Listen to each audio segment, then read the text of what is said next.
Top 3 day on the parents' calendar this Tuesday morning.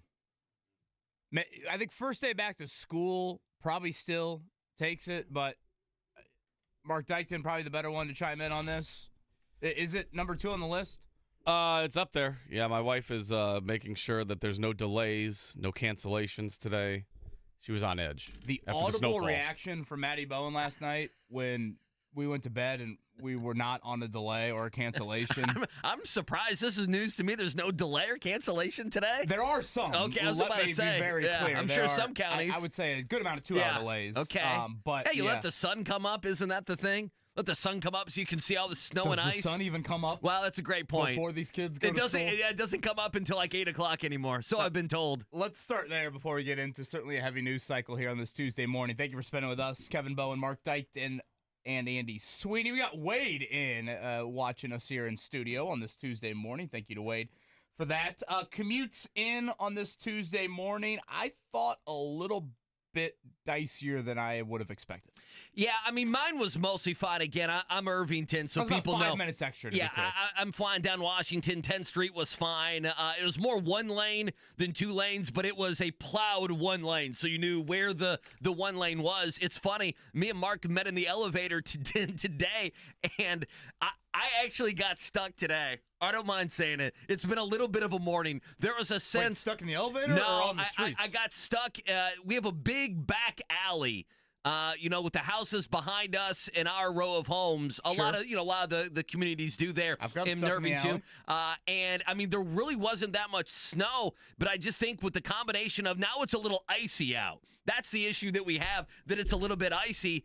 And so I had to get my wife up and say, hey, oh wow, put this baby in park. I got to push the car. And I had to push the car this morning I gave myself a lot of time. Thank goodness I did. But I had to push a car. I had to push a 2013 Hyundai Elantra, 10, 12 feet or so into safety. But actually, you've had a day already. Once I hit the roads, I walked in here. I was talking to a couple of the guys on IBC, and I had paper towels, and I was de-sweating my forehead as I walked in here today. So I'm good to go. I'm good to talk about Gus Bradley, uplifting things around Colts Nation for the next 3 hours. What an effort from Andy Sweeney. But it's fine out. I mean, the back roads were fine. You got to gun it down the alley. Mark's been tweeting about the city streets still stink. He's calling the plow guy out. Yeah. That's what he's doing. The city streets still stink. I mean, it's been over 24 hours. Let's get some 2 lanes here. How about 1 lane? I'll go for 1 lane. I didn't think it maybe was as bad. I don't know. Certainly we all come from different sides of town, and who knows? I thought Meridian was decent. My Meridian was not. But I just say in general, don't expect clear, smooth, on time. And again, we all benefit from there's hardly any traffic when we're making the commute in. So keep an eye out on that. Rick Carlisle, 9 o'clock. Speaking of travel, the Pacers, they got a win last night in Brooklyn. I call that a professional I do too. win. Just take care. No one talks about that unless you lose. Absolutely. Beat the bad teams. Pacers are back above 500 for the first time since opening night. As they wake up on this Tuesday morning, they are the 6th seed in what is a very jumbled Eastern Conference. But just a necessary victory for that bunch. Rick Carlisle bumped him to 9 o'clock. And Andy, you just said certainly the news item of today, last night, probably about, 12 hours ago. Parting of ways. That's just got a nice magical ring to it, right? Yeah, right. The contract is up. Did you say that to a girlfriend or vice versa? Listen, we're not breaking up. We're just parting ways. Exactly. I've got that many times. Yeah, we can still be friends. Are Steichen and Gus Bradley still friends? Shake hands and a pat on the back as they exit the office. I actually thought the Shane Steichen press release, and there is part of me, to be totally honest, I'm like, all right, Shane meets the media at 9 a.m., and then 10 hours later, he fires the defensive coordinator, and we don't hear from Shane Steichen until the combine. I was about to say, a couple months. And by then, he'll give us we've moved on, blah, blah, blah. But, Shane Steichen did have a quote in the Colts press release of, I felt like we needed to move in a different direction. So you can call it parting of ways, but clearly there was issues. I have some thoughts. I don't think the issues are solely on Gus Bradley. I'll have a few random, not, I say, obvious defensive coordinator candidates to throw your way. But, Andy, this seemed rather inevitable. Yeah, it did. And, I don't know. We sat here yesterday, and it's funny. I remember during one of the breaks, we had the discussion that Steichen would meet with the media, and then 5 minutes after he met with the media, they would have a change of defensive coordinator, so he wouldn't have to answer, 7 or 8 questions about it. And so that's not what happened. I don't know, what time was it, 6:30 or so? You saw the news come out about Gus Bradley. And what's interesting is, I think for me, and I think for many people, tell me if I'm wrong here, for several months, and this is even going back to last year in the offseason, after not making the postseason last year, and then this year, there has been this groundswell. It's been a very popular take that if you're going to make a move, it starts with the defensive coordinator. And while I think it was warranted trying something else, I think it was warranted to move on from Gus Bradley, I think a lot of the people, this is how I saw yesterday, looked at it and said, okay, I like the fact, because we've been yelling and screaming about it for the last year and a half, 2 years, of moving on from Gus Bradley. The flip side is now added to that conversation is, are they actually going to change anything? In other words, you get rid of Gus Bradley to bring in another guy like Gus Bradley. I think that's the worry. Is there going to be philosophical changes, or is this going to be, Chris Ballard's type of defense? Is that what Shane Steichen likes? I think, to me, the interesting thing is, now what? Is this continually a Ballard hire? Is this Shane Steichen having autonomy? Do they change anything? Is it simply, hey, another defensive coordinator can get these guys to tackle better, and you can roughly play the same style of defense? And then, because people are so frustrated with Chris Ballard, and rightfully so, and I know we're going to have Joel coming up, Joel Erickson at 8 o'clock, and he wrote about it. It's like last year, and I say this with a smile, last year, Ballard comes out and says, it's my fault. He took the bullets, if you will, for Gus Bradley. It's my fault, and I'm paraphrasing, I need to give Gus more. I need to give him better players, more depth on the defense. And then they went out and they didn't do that. I mean, I know they drafted Leatu Latu, but besides that, they got Raekwon Davis, and I don't remember a play he made all season. And they didn't do anything. I think he had a few penalties, if I remember. So KB, it's like, I don't know. I feel like it's the right move, so I'm not denouncing the move. We've been waiting on the move, but it's also half pregnant if your philosophy doesn't change and if you don't add talent for the next guy who comes in here. I mean, Gus Bradley didn't have a lot of talent, but their numbers regressed this year too much. They couldn't tackle anybody. Yeah, I think all of that is very well said. This defense has been Chris Ballard's baby throughout his tenure. He wanted to overhaul the 3-4 system that Chuck Pagano implemented. Again, it goes back to Matt Eberflus for Josh McDaniels and Matt Eberflus for Frank Reich, and then obviously you move on to Gus Bradley. Certainly, I think the Colts far too often have been at a schematic disadvantage with Gus Bradley. Let me start there. You needed to make a change. It's rather confusing to me. One of the 4 pillars, the Colts have these words painted in the end zone at West 56th Street. One of the words is preparation. Right. Okay, it's one of Shane Steichen's 4 pillars. So, Jonathan Taylor, make sure you get to the P in the end zone next time before you drop the ball. Yeah. The preparation of the Colts defense is probably one of the least necessary items of any team in the NFL. You talk to coaches around the league, they're like, oh, we're playing the Colts this week. Yeah, we won't have to, light the midnight oil in the off. So that's been always confusing to me. And I get it. Shane Steichen, Gus Bradley, they date back to the Chargers and they're buddies. And we played the audio last week. I asked Shane, hey, what do you like about Gus's system? And all I heard was, I like him as a person, which, by all accounts, Gus is a great dude. I don't know if, people, sometimes you bring that up a day after the person's let go and they're fired and they're like, who cares? But for those that do care, I think Gus is a really, really good guy. But nonetheless, again, you needed change. I have often thought if you are having a midlife crisis, you want to see the Colts defense show up on the schedule next week because you'll get your life back in order. And we saw that in a variety of ways this season. But I also want to make it very clear, this is not due to a lack of investment on that side of the ball. And again, this is a philosophical approach that Chris Ballard wants. They have, I think I counted up, I believe it's 15 guys defensively that have been drafted in the first 5 rounds. Their defensive line is one of the highest spent money groups of any in the league. So, you have a ton of second contract guys, some third contract guys. This is not a shortage of personnel. So those questions will continue. Who makes the hire? You brought that up.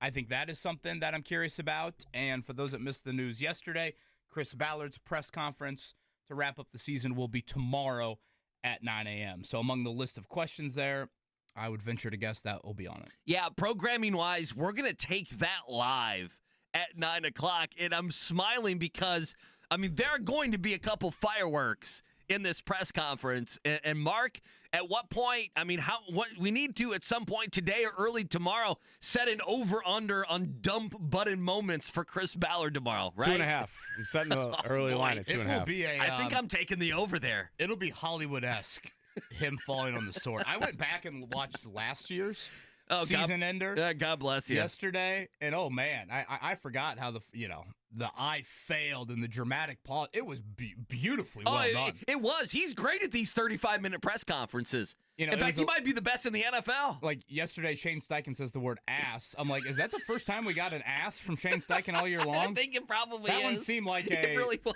Him slapping himself in the face before walking into the room. Like, all right, where's the cuss word going to come out? He's not a good user of profanity. He's not Dan Campbell. It sounded like my mom saying it. I was like, whoa, geez, where did that come from? Settle down. A little startled on that. Plenty of audio from yesterday. I thought DeForest Buckner some very enlightening comments. We'll make sure to get to that here. Yeah, we'll do that. It's funny. Nathaniel Finch cut the audio, and he's like, I have audio from Shane Steichen and 12 players. I'm like, this is going to take a while to get through. Just quickly on Gus Bradley, then we'll take a break. I just think as well, it's important to remember that they need to shore this up because the defense is hurting the offense.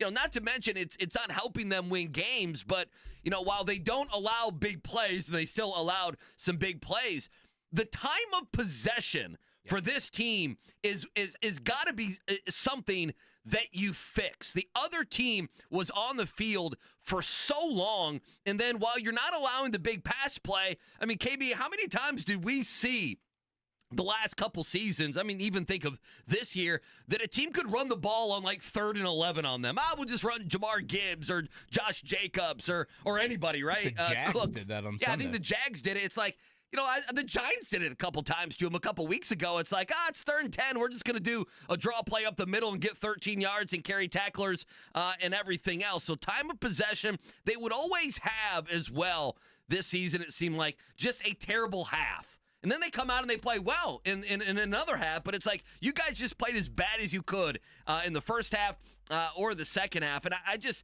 to me, you got to shore up those things a little bit. You got to be a little bit more aggressive. And the fact that, 2 years, last year, they could hang their hat on, hey, we're getting sacks, over 50 sacks, 53, whatever it was. We're getting to the quarterback.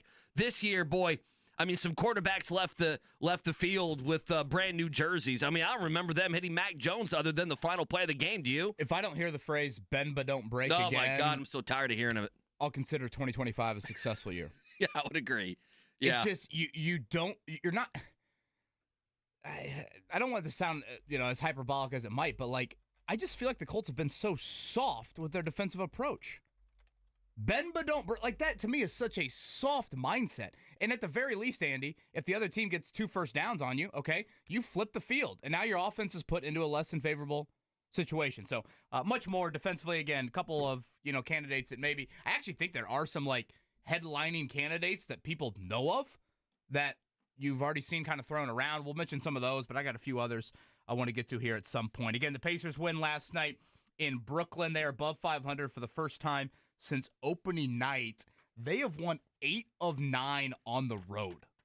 That might be the statistic that stands out to me the most right now about the Pacers. Again, Rick Carlisle, 9 o'clock today. They'll have the Bulls coming up on Wednesday, the Warriors Friday. I will mention this just because I know a lot of people certainly pay attention when the Warriors are on the schedule. Last year, Steph Curry had one of the... he had a ridiculous game. That first quarter he had last year against the Pacers was absolutely incredible. They do have a back-to-back Golden State. Okay. So Thursday they played Detroit, and Steph has not been one to play a whole lot of back-to-backs this season. So consider yourself warned, Pacer fans. I know it's a bummer. I know it's a problem when you've got Western teams that, inevitably will have back-to-backs on the East. So keep an eye out on that. Again, Pacers-Warriors coming up on Friday. Yeah, Joel Erickson joining us at 8 o'clock. Like KB mentioned, Pacers head coach Rick Carlisle coming up at 9 o'clock. On the other side, your morning check down. What did Shane Steichen say yesterday as he got the vote of confidence from owner Jim Irsay? Plus, Anthony Richardson met with the media as well. His thoughts on Steichen and Ballard back in the fold in 2025. Appreciate you waking up with us right here. Wake Up Call, 93.5, 107.5 The Fan.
All right, reminder, Rick Carlisle, 9 o'clock today. They got back late last night from Brooklyn, so usually at 8 with the Pacers head coach. It'll be 9 today. Coming up in a bit, what defensive coordinator changes, or defensive, I guess, philosophical changes need to be had, and any names out there. We will touch on that. And is it a good job?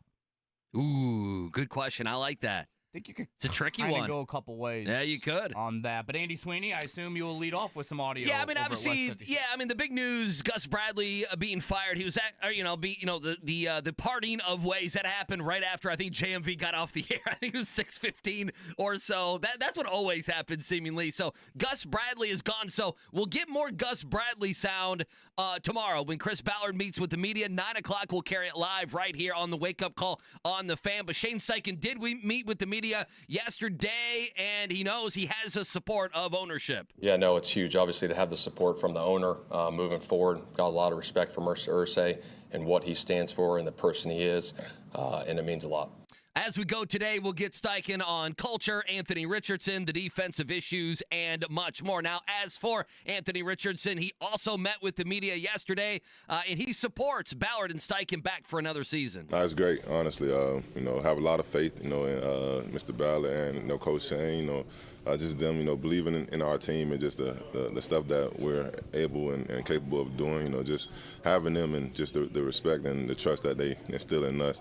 It just gives us a lot of more confidence to know that they're going to be back, and just gives us, time to, focus on getting better, focus on the things that didn't really go well this past season, and just focus on, working towards championship standards. It sounds like Anthony Richardson will stick with his normal kind of people, if you will, around him this offseason from a quarterback throwing, fundamental training standpoint. I know that was a question that certainly I had coming into what will be such a critical offseason. So, again, Chris Ballard tomorrow, 9 a.m. We'll carry that live. All right, last night in Brooklyn, 113-99. I call it a professional win. No one cares unless you lose, and the Pacers, frankly, have lost some of these games here in recent years. 19-18 on the year. They are above 500 for the first time since opening night. They allowed just 39 in the first half. I believe that was the fewest they've allowed in the first half all season long. Pretty balanced scoring.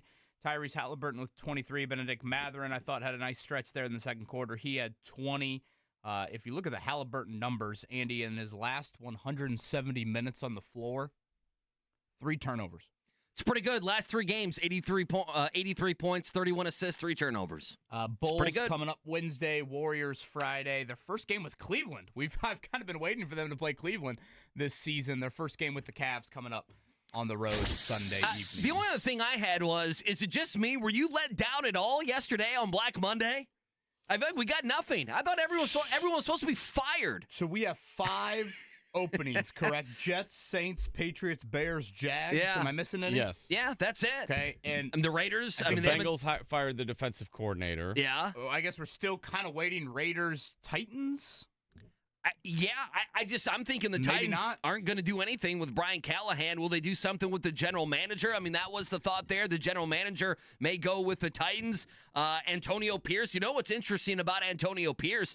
He's got a great relationship with the Sanders family, Deion Sanders, Shedeur Sanders. So I'm fully expecting the Raiders to make a move in the draft to try to get him. Does that mean you keep him around another year? I don't know. I was expecting yesterday some fireworks, and all we got was Doug Peterson being fired. Well, and Come on. Mark's Bears interviewed Condoleezza Rice. I think I was probably the only person I didn't see the Bears. What about being Mike? rumored What about for. Mike McCarthy? Does that do anything for you, Mark? Mike Makes McCarthy. Me throw up in my mouth.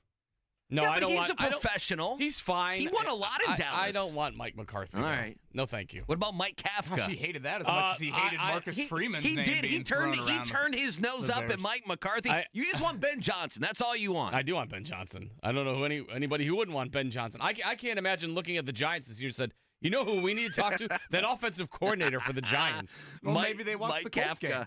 No, thank you. They saw what he did with Drew Lock. He had 5 touchdowns. Yeah, that's true. He had one of the greatest days in NFL history. How dare you? Well, if the Colts were on the schedule, then maybe they should have talked to him in 2025. But really, there wasn't a lot. Rex Ryan wants the Jets job real bad.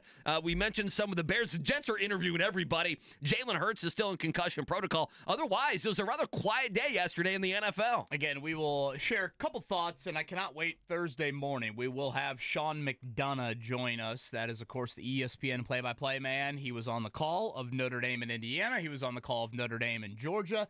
And he will be on the call Thursday, Notre Dame, Penn State. Guys, we don't have that very often where we get the play-by-play voice of such a marquee Pretty good event the day of the game. But we've got that coming up on Thursday for you in the 7 o'clock hour. Sean McDonough, 7:45, right, Mark, for him? Yes, correct. That is the Orange Bowl, Notre Dame and Penn State Thursday. And then Friday, it's Ohio State and Texas from what looks to be a snowy and icy Dallas area for the Cotton Bowl. Oh, that's nice. Yeah, I'm sure people down there are thrilled about that. All right, let's take a break. Coming up on the other side, KB, you say you have a defensive coordinator to list, so we'll dive into that. Plus, how good is, I guess you could say, this Colts job a good job? We'll dive into it next. Joel Erickson coming up at 8 o'clock. Appreciate you waking up with us. It's a Tuesday on The Fan.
It's the Wake Up Call with KB and Andy on 93.5 and 107.5. The Fan. I think there's definitely some comfortability, you know what I mean, in the building. And, yeah, we just, we got to have more competition, you know what I mean, in all aspects of, in the building. And I feel like guys get complacent for sure. You know what I mean, and you just gotta continue to have people on edge. You know what I'm saying, to compete. Ego, I feel like ego. There's times where ego gets in the way, and I feel like, especially in our business, playing in the NFL at a high level and as a team, everybody needs to check their ego at the door when they come in. Wish we could turn back time to the good old days. Number 99, DeForest Buckner. Yesterday at the podium, certainly some very ear-opening comments, if you will, from the Colts captain. Stuff I think we want to get to here. At some point on this Tuesday morning, reminder, Rick Carlisle, 9 o'clock. Safe travels on your commute in. If you haven't been outside since whatever, I would say maybe a little bit longer on the commute in than I thought. I thought it'd be maybe a hair clear. I mean, not terrible, but again, we're on the roadways where there's no cars. So I would say prepare to add some time to your commute in. I don't think it'll be anything too crazy, but prepare to add some time on this Tuesday commute. So DeForest Buckner there, you heard that rejoin by Mark. And boy, yesterday, I think he had some eye-opening comments, some jaw-dropping comments, however you want to put it, but he mentioned checking ego at the door, which we do here every day. There's actually a guy who stands outside. Play like a champion today and check your ego at the door It's today, like a coat check, but instead of checking our coats, we check our egos at the door. Do you know what... Jake Query's coat's like the big old puffer coat. Do you know what ego stands for? A young Andy Sweeney heard Rick Pitino say this for the better part of a decade when I covered him. Ego is edging greatness out. That sounds like a Rick Pitino quote. You like that? I'm sure Marcus Freeman says the exact same thing to his Notre Dame team. In his pre-Penn State speech. Edging greatness out. So that's what's going on. Boy, D-Buck let him have it yesterday, didn't it? Yeah, he didn't hold back. I mean, Wow. Certainly when you hear the ego comment and seemingly he's calling out individual defensive players, are those guys that are stat trippy? Are those guys that are accolade hungry? In that situation, I often think of, okay, who's in contract years? Just to list out contract year guys, I'm not saying Buckner was referencing these guys, but Dio Dangbo, Julian Blackmon, EJ Speed. You think about guys that have made it very clear that they want individual accolades. Certainly Zaire Franklin. Yeah, well, he led the NFL in tackling. Sure. Would probably be the name that most people reference. So, yeah, it just in general, Buckner did not hold back. I could not agree with him more on the edginess and the needing to make things more uncomfortable. I mean, Andy Sweeney, go back to training camp last year. We had one battle. We had one battle. And it really wasn't a position battle. They wanted Nick Cross to be a safety position back there, right? I would say you actually had one position battle on offense. That was Alec Pierce and A.D. Mitchell. And Buckner talked about that yesterday, how he thought it made Pierce better. And Pierce has admitted that. Pierce is like, sure. I was Pierce more was motivated better. after they drafted A.D. Mitchell. That's human instinct. And then the Nick Cross battle, I mean, again, you kind of call it a battle. It'd be like, you wrestling Little Gas right now. But it was at least something. Yeah, we talked about it for 2 weeks. And Nick Cross turned out to have, I would say, a fairly decent season. I would agree with you. So, and that's it. That's where we stop. Everybody else just handed the extensions and handed the jobs, and frankly, it's probably an indication of how Chris Ballard has continued to be handed the GM job, if you want to be totally honest with the entire operation. So I thought DeForest Buckner said a lot of things yesterday that a lot of people in that building need to hear. You know what's interesting is, DeForest Buckner. Mark, let's play clip 14 quickly. Here's DeForest Buckner on accountability. I found this. This was really one of the only pieces that Mark didn't play. Go ahead. Part of it is taking ownership and, taking that personal accountability. You know what I mean? You can call guys out. You can take ownership of your own stuff, but I mean, you can't force someone to take ownership of their own stuff. You know what I'm saying? And that's something that we need to do a better job. Boy, I tell you what, DeForest Buckner put the coaching staff and Chris Ballard on notice yesterday. And that is not typical Buckner. No, but he's one of the only few guys that can do it on the entire roster. Right. That's why I feel the need to talk about it in probably our most listened to segment each and every day. This is This is not, McAfee or Zaire Franklin or, someone that just talks. And, this is someone that, man of a few words, but when he does speak, you get my ears. And so that's what stood out to me. Is the Colts defensive coordinator job a good one? Okay, so my take on this is, and this is a milquetoast take, the Colts are in the middle of the NFL in a lot of ways, right? They're drafting 14th. They're just kind of a middling team. They're not a bad team. They're not drafting number 2. They're not drafting number, 32, obviously. To me, that's the type of job it is. DeForest Buckner let us in a couple times, but yesterday for sure that there are quite a few things that need to be changed, and I think they have an okay level of talent, but it's a middle-of-the-road talent. They got to bring in several new pieces. I mean, I would imagine linebacker, safety, some of these defensive linemen, some of them have cut it, some of them have not cut it. Someone's got to help develop Latu. It's a big next year or two for him. So I think it's an okay job. What potentially confuses it is I know there's the guy in his car saying, why would anyone come here if there is this thought around the general manager and coach that they're going to be gone? The flip side of that is, when has Jim Irsay ever put those two guys on notice that they could be gone? So if they won 8 games or 9 games and didn't make the postseason next year, KB, I don't know. I'm not expecting it to be a for sure thing that these guys are fighting for their jobs, that they next season have to make the playoffs. They might get a statue next to Peyton. Listen, I don't think it's a bad job, but I also don't think it's a good job. I think it's a middle-of-the-road job with middle-of-the-road talent, with a lot of work that needs to be done. And then the cherry on top is, philosophy-wise, is it Chris Ballard? And who makes the hire? And those are two things that we don't know the answer to. And perhaps tomorrow at 9 o'clock we'll know. I think the biggest thing in the Colts' favor of this defensive coordinator opening is you pretty much can run the entire show on that side of the ball.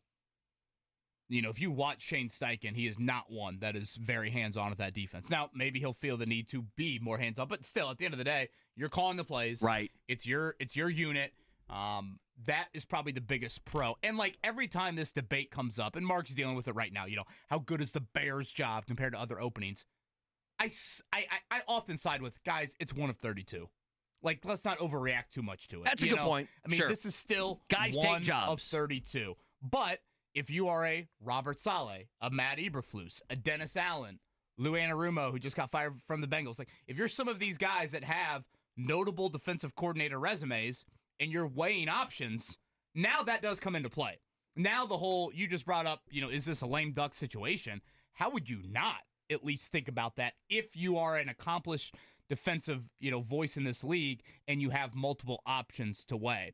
Now, I know those names I just mentioned, Andy, are some of the household names. And again, I kind of find it weird. Granted, we haven't really done a what coordinator should the Colts have type of topic in several years. I know. But all of a sudden, there are some pretty notable, there are a lot of defensive head coaches that just got fired that have had good success on that side of the ball. So where will they end up? Will they sit it out, or will they, look for an opening? I wanted to throw a couple of other names at you, if you don't mind, that, again, might not just be front and center, but let's think about ties with Chris Ballard and Shane Steichen. I would start with a guy that actually interviewed for the head coaching job here a couple of years ago and is a very different personality than what the Colts decided to go with. And Andy, you know him quite well. What's up with Wink Martindale at Michigan? It's a good question. It's a very good question. Wink Martindale. Yeah, I know. I thought the Michigan Wolverines played pretty good defense this year. He is an insane man. He is nuts. He's exactly, and he's also, I'm going to blitz. He blitzes, like Gus Bradley didn't blitz. That's all that Wink Martindale does, is he brings the house on a consistent basis. Yeah, he brings 12 every play if he can. Now, that would be the 180. So, and oftentimes that's what we see with these hires. It's the 180 from the previous regime. Granted, with the Colts, they've seemingly under Chris Ballard said, no, we don't want that type of defensive philosophy, which is confusing to me because I think it goes so much against what Shane Steichen believes in as an offensive mind. So I would start with that one. Now, again, NFC East ties with Steichen. Listen, Steichen has prepared. I really like Wink Martindale. For Wink Martindale defense? He's so different than what they've had. So different. Again, that would be a name that I would be looking into. There are two Harris. They aren't brothers, but there are two Harrises to keep an eye on. Chris and Al, former defensive backs. Chris Harris spent time with Shane Steichen with the Chargers. He's now currently with Tennessee. I actually thought Tennessee had a decent defense this season. Chris Ballard was a scout in Chicago when they drafted him as a player. So, again, these things matter oftentimes in these searches. You go to Al Harris. Remember him with the hair as a player? Yeah, I do. The DB. Yeah, I had to look him up, yeah. Spent time with the Chiefs when Ballard was there. Currently with the Cowboys. And the last one I would mention, and again, this is one that probably had a little bit more prominence college-wise over the past few years, but he's currently with the Denver Broncos. Jim Leonard, great player at Wisconsin. Again, Chris Ballard, that is the alma mater, so certainly would have some ties there. So, again, I know a lot of people run to the Saleh, and for what it's worth, I don't know if it matters. Saleh and Gus Bradley are, like, uber close. So, does that matter? Does that take the Colts off the list? Is Gus Bradley such a great human being? He's like, oh, you would love working for Shane Steichen. Go ahead, take that job. Rob Saleh's not going to be here because he'll be sniffing around for a head coaching job. Now, we went 8-9, but the defense played well. Yeah. If you're a guy that wants a head coaching job, do you look at the Colts and say, "Hey, they might fire Shane Steichen mid-season"? Well, there, I can become the interim. You might become the interim guy. Yeah, I understand what you're saying. Any of those names you like? Jim Leonard's interesting. Remember, Martindale gets me going a little. Jim Leonard. Remember, he was the coach in waiting at Wisconsin, right? And then that whole thing didn't work out. Isn't that what happened? That sounds right. Wasn't that what he did? Remember, like he was a coach in waiting. Fickle. And then all that just kind of fell apart on Jim Leonard. Didn't he have a couple games at the end of a season, and then that didn't work anyway? He stayed in college. So, I listen. I haven't followed the Harris guys too much, Al Harris and Chris Harris. I love the Wink Martindale thought. I don't know. There is something that tells me left the name off that they're going to do who did I leave off? Eberflus? A similar Gus Bradley. They're not going to change fundamentally who they are. And to me, besides some of the Anthony Richardson so you don't stuff, think like Irsay, which it's totally fine if you don't.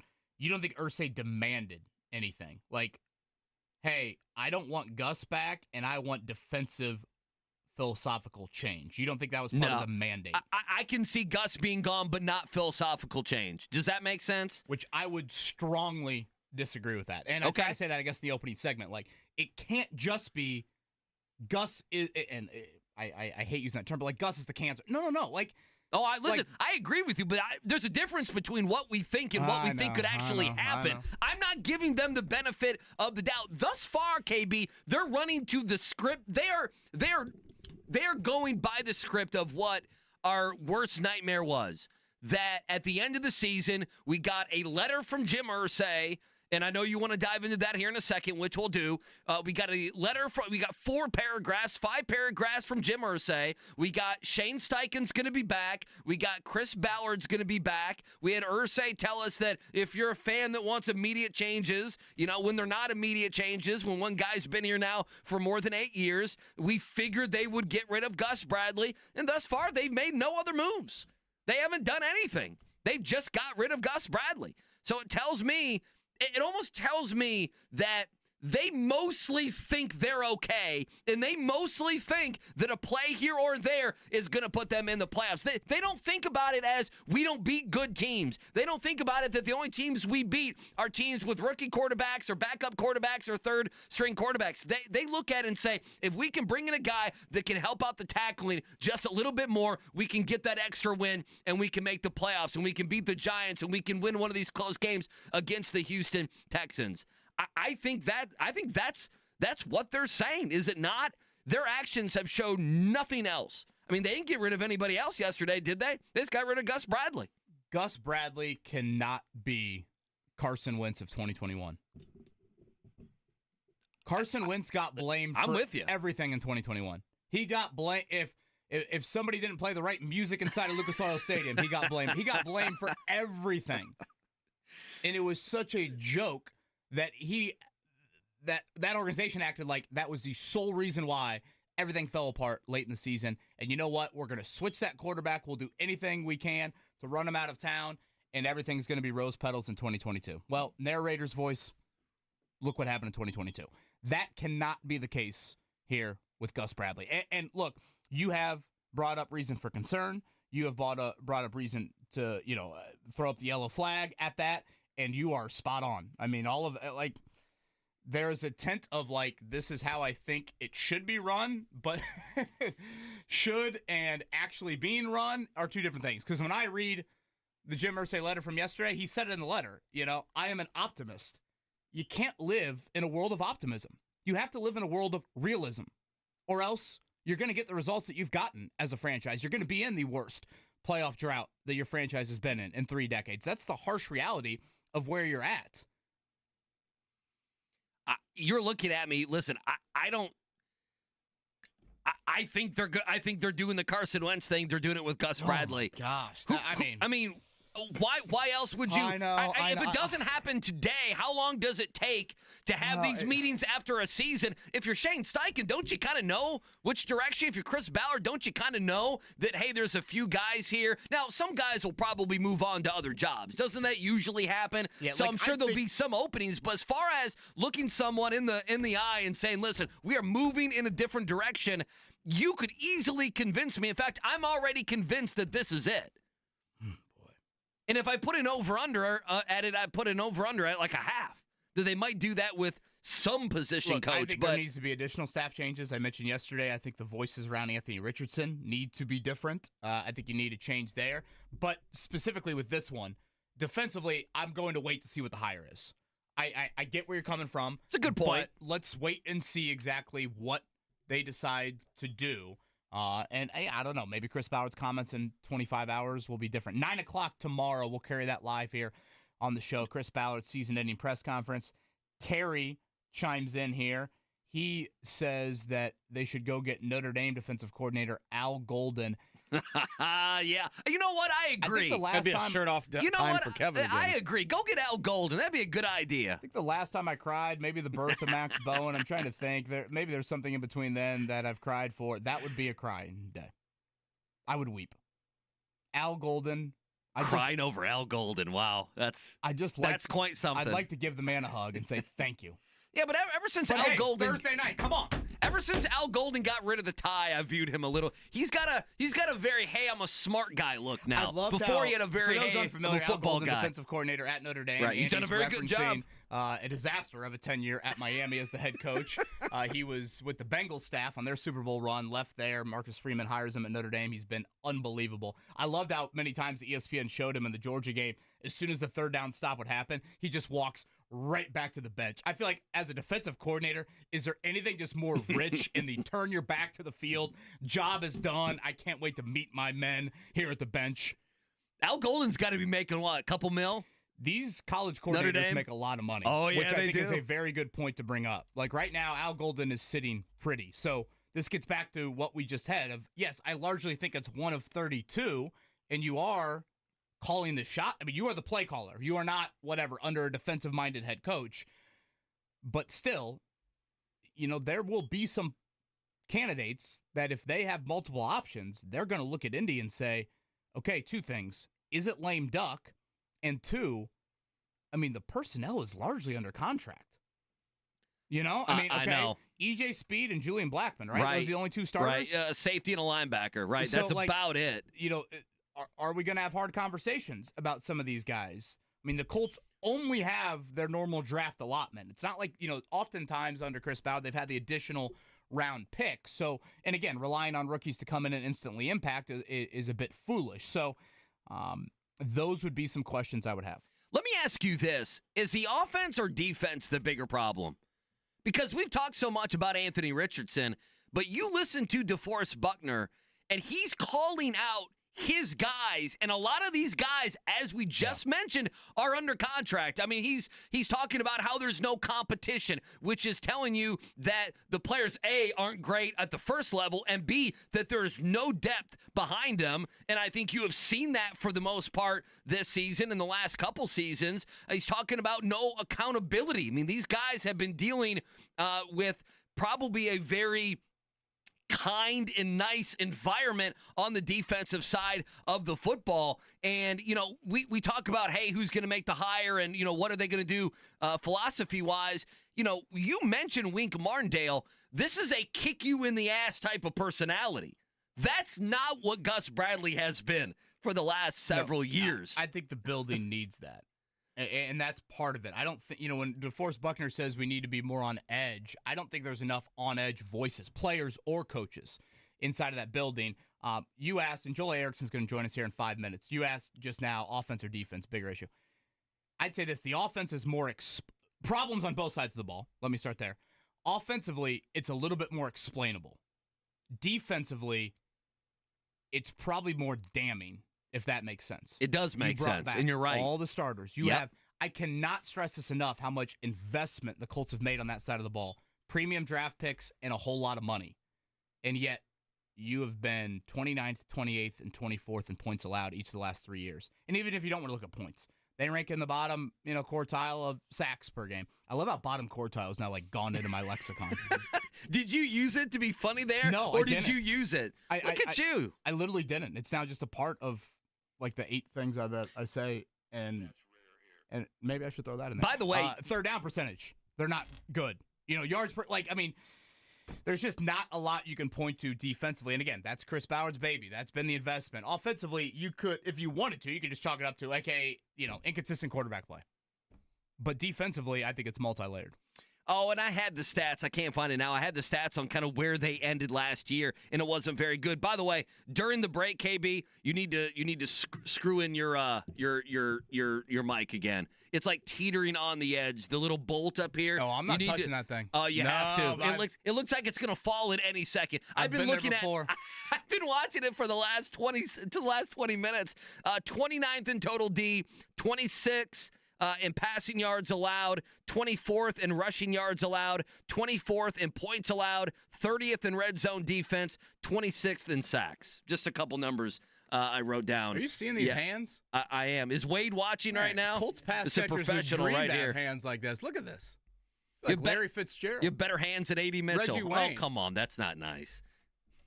Let's take a break. You said it, not me. Let's take a break.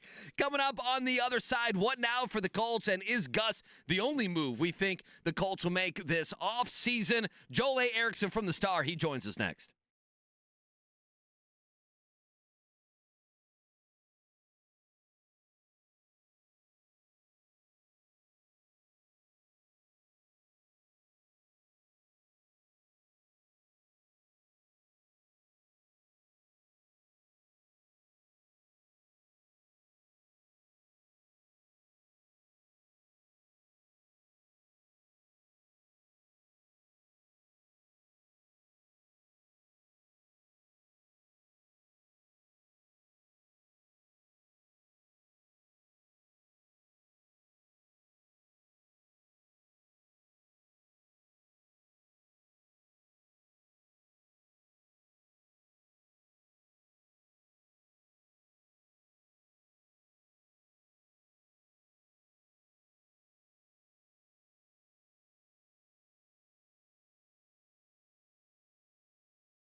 So Tuesdays at 8 usually means Rick Carlisle. They got back late last night from Brooklyn, so Rick will join us coming up in an hour. So 9 o'clock on this Tuesday morning, the Pacers above 500 for the first time since opening night. They get a very professional win in Brooklyn last night. Joining us now at 8 o'clock, equally as important as Rick Carlisle. He is a man that covers the Colts for the Indianapolis Star. He is Joel A. Erickson. Joel, I don't know if you've been outside yet on this Tuesday morning. What did our commute look like in the eastern part of Hamilton County? We said about 5-ish minutes extra for us on the way in. I don't know, again, if you have been out or not, but how are we looking in Fishers? It was looking pretty good in Fishers even when I got home yesterday. Fishers had gotten most of the road. The neighborhoods were still a little bit. Some of the neighborhoods were still a little bit under snow, but mine had a good strong at least lane into the neighborhood. And I'm right on the edge, so pretty easy. I think we're pretty much schools went off as normal today, so I think we're pretty much clear as far as being able to get around. Joel, appreciate you. Parents cheersing beers at the bus stop. Yeah, exactly. There's something in the morning coffee. Yeah, that's just right. Besides creamer. Joel A. Erickson from the Star. Let's just be general, and then we can nail down into maybe some more specifics. Definitely expected yesterday, but still, Gus Bradley not coming back next season. What did you make of that move with Gus Bradley not coming back? It felt like the expected move. You know, Bradley obviously is a very good guy. He's known Shane Steichen for a while, but the numbers are really, really hard to ignore with the defense. And then, you know, kind of on top of that, you know, some of the stuff that happened with the defense this year where those players, Kenny Moore, DeForest Buckner, I don't think that necessarily that Moore and Buckner were only – well, Buckner was talking about defense, but Moore I'm not sure was only talking about defensive players. But some of that stuff on top of everything else probably just seemed like it had run its course with Bradley. Joel, who makes the defensive coordinator hire? Chris Ballard or Shane Steichen? I would say they're probably going to say it's up to Shane. The last time they made a hire, I know Frank Reich interviewed several and ultimately decided on Gus Bradley. I would say it's probably, you know, Steichen, but with heavy input from Ballard. What do you view as Gus's kind of piece of the pie in the defensive issues? That's a good question. I think it's somewhere around, you know, 45, 50%. You know, I know that sounds low, but his is a scheme that really is based on being simple and letting the players play. And the thing about that is if you're going to do that, you have to have the players. I think back to like the first half of 2022 before that season really got off the rails, you know, when Stephon Gilmore and Rodney McLeod were here, it felt like the defense was the only reason that they were able to kind of hang around 500 for a little bit when he had veteran experience. That they didn't have those guys in the secondary this year. And on top of that, you know, you're looking at a defensive line that was assembled and we were told was going to carry them, and you know, took a step back with 15 fewer sacks than they had the season before with the bad run defense. Some of the run defense stuff was Steichen, but some of it was Bradley, I mean. But some of it is just, you know, putting a lot of faith in guys who ultimately didn't live up to it, and that to me falls on the general manager's office. Joel A. Erickson with us from the Star. He joins us on this Tuesday on the Payless Liquors hotline. Eventually, when they hire the next guy, what is at the top of the list for the next defensive coordinator, in your opinion? Shane Steichen has always said that what he wants is to prevent explosive plays and keep the points down. You know, when we've asked him kind of over and over again, you know, what's it with Bradley as after some of the bad defensive performances, those are the two things he went back to. I wonder if, as a play caller, with Steichen there might be a little bit of, you know, who's hard for me to figure out, because there's a chess match that goes on between the two coordinators. Really, the game caller on the offensive side is trying more so to figure out what looks he's going to get, what coverages he's going to get, what the defense is going to do, and then base his plays off of that. I wonder if maybe Steichen sits there and thinks, who's hard for me to read? Who makes it hard for me to come up with plays? Who do I come out of a game going, man, I didn't feel like I knew where they were going to go with something at all, and makes it like that for the quarterback as well, just in terms of disguising coverages, maybe getting a little bit more out of the roster from a scheme standpoint than Bradley's scheme was designed to do. Again, he is Joel Erickson. We appreciate his time on this Tuesday morning. It'll be 9 a.m. tomorrow. Chris Ballard's season-ending press conference. Again, we'll carry that live here on The Fan. Let's shift gears to Chris Ballard getting a 9th season. Let me lay out, Joel, 3 Jim Irsay-related reasons to bring Chris Ballard back. Feel free to agree or poo-poo any of them. 3 reasons. 1, financial. Chris Ballard under contract through 2026. 2, he wants to be right. And 3, he doesn't feel like he's in a position to run a GM search. I think, at least from what I've heard, number 2 is the driving force. My understanding is that Jim Irsay still very much believes in Chris Ballard. And, you know, there was an acknowledgement of the fans in the statement and where like that fans are disgruntled, that they're upset. But, you know, it's not the first time. It would not be the first time that Jim Irsay has felt differently than everyone else about where the team is in terms of a big personnel move like this. Like, obviously, you think back to the end of 2022, there's no move with Chris Ballard. The middle of 2022, the entire league is like, why would you hire Jeff Saturday? Jim Irsay comes in and says, I don't understand why I wouldn't hire Jeff Saturday. He's a guy who's going to make his own decision. And my understanding is he really still believes in Chris Ballard's leadership as general manager. What is Chris Ballard's greatest accomplishment in his 8 years as GM? I think it's probably the first thing that jumped to mind was you know, building something of a core through the draft, or building something of a core through the draft. I think you can obviously nitpick that, or not nitpick that. You could obviously criticize that, especially at premium positions like, you know, defensive end, cornerback, quarterback, unless Anthony Richardson takes a big step. You know, there's also some guys in there, Quentin Nelson, Jonathan Taylor, Michael Pittman.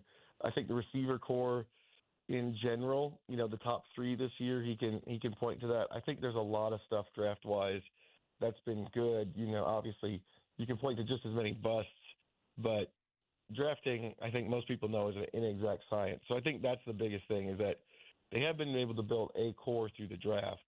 It's supplementing that core, adding to it, that's been the glaring issue. It's the voice of Joel Erickson from the Star on this Tuesday morning on the Payless Liquors hotline.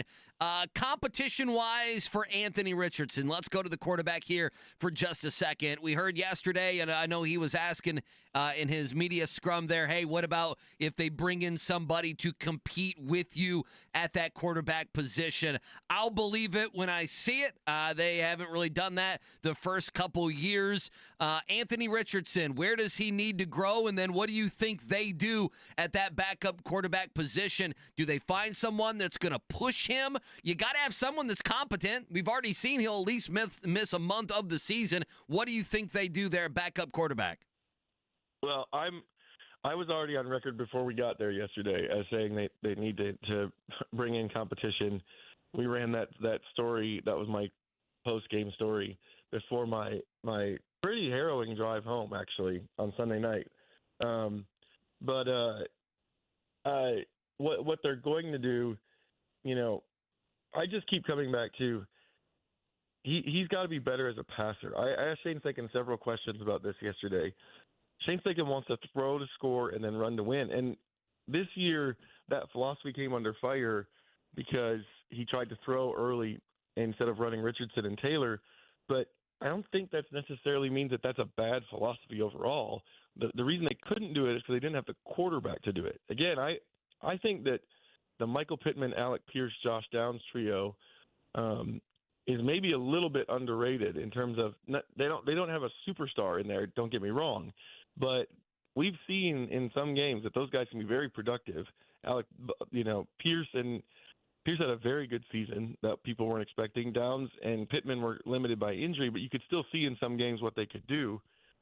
And you have to be able to throw the ball in the NFL. Jonathan Taylor finished 4th in the NFL in rushing, and this offense was very inconsistent because of what they couldn't do in the pass game. So he has to get better as a passer. You mentioned he has to stay on the field availability-wise. And then there's other stuff that we can't see, some of the stuff that Steichen was referencing with the benching in terms of attention to detail. That stuff plays out on game day in ways maybe we can't see. Is it the right check? Is it the right audible? Does he make the right read on a coverage? That kind of stuff. All that stuff has to get better because this passing game has to take a big leap forward. I think, and the reason I wrote this is, with the availability questions, with the passing questions, you don't want to come back where you've got somebody like Joe Flacco who doesn't have a future as a potential future as a franchise quarterback in that backup role. I would want somebody there who it's an open competition once in camp, and then if Richardson beats him out, it is a clear and present danger to him as far as starting if he gets off to the same kind of start. Because I don't think we saw in training camp the clear signs that this is where we're going to be from a passing standpoint this season. It's hard to get those guys when you already have a guy there. It's not a good draft. But the Sam Darnold, Baker Mayfield, the NFL threw them away and then they found a way to get back in there. It's kind of opened up that avenue a little more. Is it likely that that's going to work? No, but it wasn't likely when they drafted Richardson that he was going to become a franchise quarterback either based on his profile. So, a guy like Justin Fields to me, who you don't have to change the offense for, is maybe a guy you bet on there as someone who's a clear and present danger as a young quarterback who still probably believes and has reason to believe that he can do what Mayfield and Darnold did and build himself into what he was supposed to be when he was drafted. Yeah, Fields makes so much sense. Granted, doesn't he look at the opportunity in Pittsburgh and think 37-year-old Russell Wilson ain't going to play forever? Granted, there's part of me that thinks Russell Wilson will play forever. Joel, I don't know. Maybe it's kind of a sneaky thing. Joel Erickson from the Star with us here at Payless Liquors Hotline. Could you see any offensive staff changes? And I bring that up to say this. Andrew Luck walked into an offensive staff that had Bruce Arians and Clyde Christensen as his two immediate voices. Those two had quite the resume. Anthony Richardson walked into an offensive staff that was vastly inexperienced. I mean, you look at every position group, those guys had not really held those jobs for very long, if at all, in the NFL. Could you see anything around Anthony Richardson, non-Steichen division changing? Yeah, I'd be interested in is there a move at quarterback coach with some of the development questions on Richardson? Now, obviously, he works with 6 points in the off season. It's one of the many throwing things. So that's part of it as well. But, is there a move with quarterback coach? Some of the other ones, I think if you're a fan, you look at the tight ends group and go, well, the tight ends didn't really do anything. Maybe you make a move there. But I know that, Tom Manning there is somebody who's some of those guys are involved in game planning and scouting opponents in ways that are harder for us to see, and that really ends up being, almost or more of a role than their actual positional duties. So some of that stuff is a little bit harder to figure out. But that's the one that jumped to mind first is on the offensive side. All right, two quick ones before we let you go, and can't thank you enough for the time early on this Tuesday morning. I believe we got an ass out of Shane Steichen yesterday in the season-ending press conference. Was that our first Steichen cuss word of the year, or did I miss one? I think that's the first. He's got kind of a Phillip Rivers-esque speech pattern. Very. And so, you get a lot of gollies and stuff like that. Which it makes sense because apparently, when they were with the Chargers together, they spent a ton of time just like talking football in an office. So, I assume Phillip kind of bled into it. But I think that's the first one. I don't remember another one. The swear word counter for tomorrow, that'd be a good prop bet. Yeah, I know. We're going to carry it live. Mark Dykton, he can't just, go No, take a dump we're during worried. the Chris Ballard presser. He's going to have the dump button very much ready. Yeah, Joel, Thanks for that image. Mark said it over at 2.5 times. We'll have to hit the dump button. I think it's more. 2.5 in the first minute? Yeah, I think we're at 3.5. I think we might be at 4.5, to be quite honest. Kevin asked a wide receiver question, and it's going way up. Double it. Well, possibly on that. Last one, Joel. You strike me as someone I am. There's nothing I'm less talented besides rapping gifts. There's nothing I'm less talented than music. I can't play hot cross buns on the recorder. I can't do anything. Have you heard this dude rapping about the Colts franchise by chance? That's kind of going around. Oh, dude, it's unbelievable. Social. No. Is this something I need to go Google or go find as soon as I'm done here? Yeah, send it to him, KB. Yeah, send it to him. It is, boy. It's a lot of F-bombs. Honestly, lyrically, it's very impressive. Again, I don't know much about music. Marshall Mathers I'm a big fan of, so I don't know. Maybe it kind of channels a little bit of that, but yeah. I'm not a big rap guy, although I do like Kendrick Lamar. For the lyrics. So the fact that you're saying the words are pretty impressive, I might be down with this.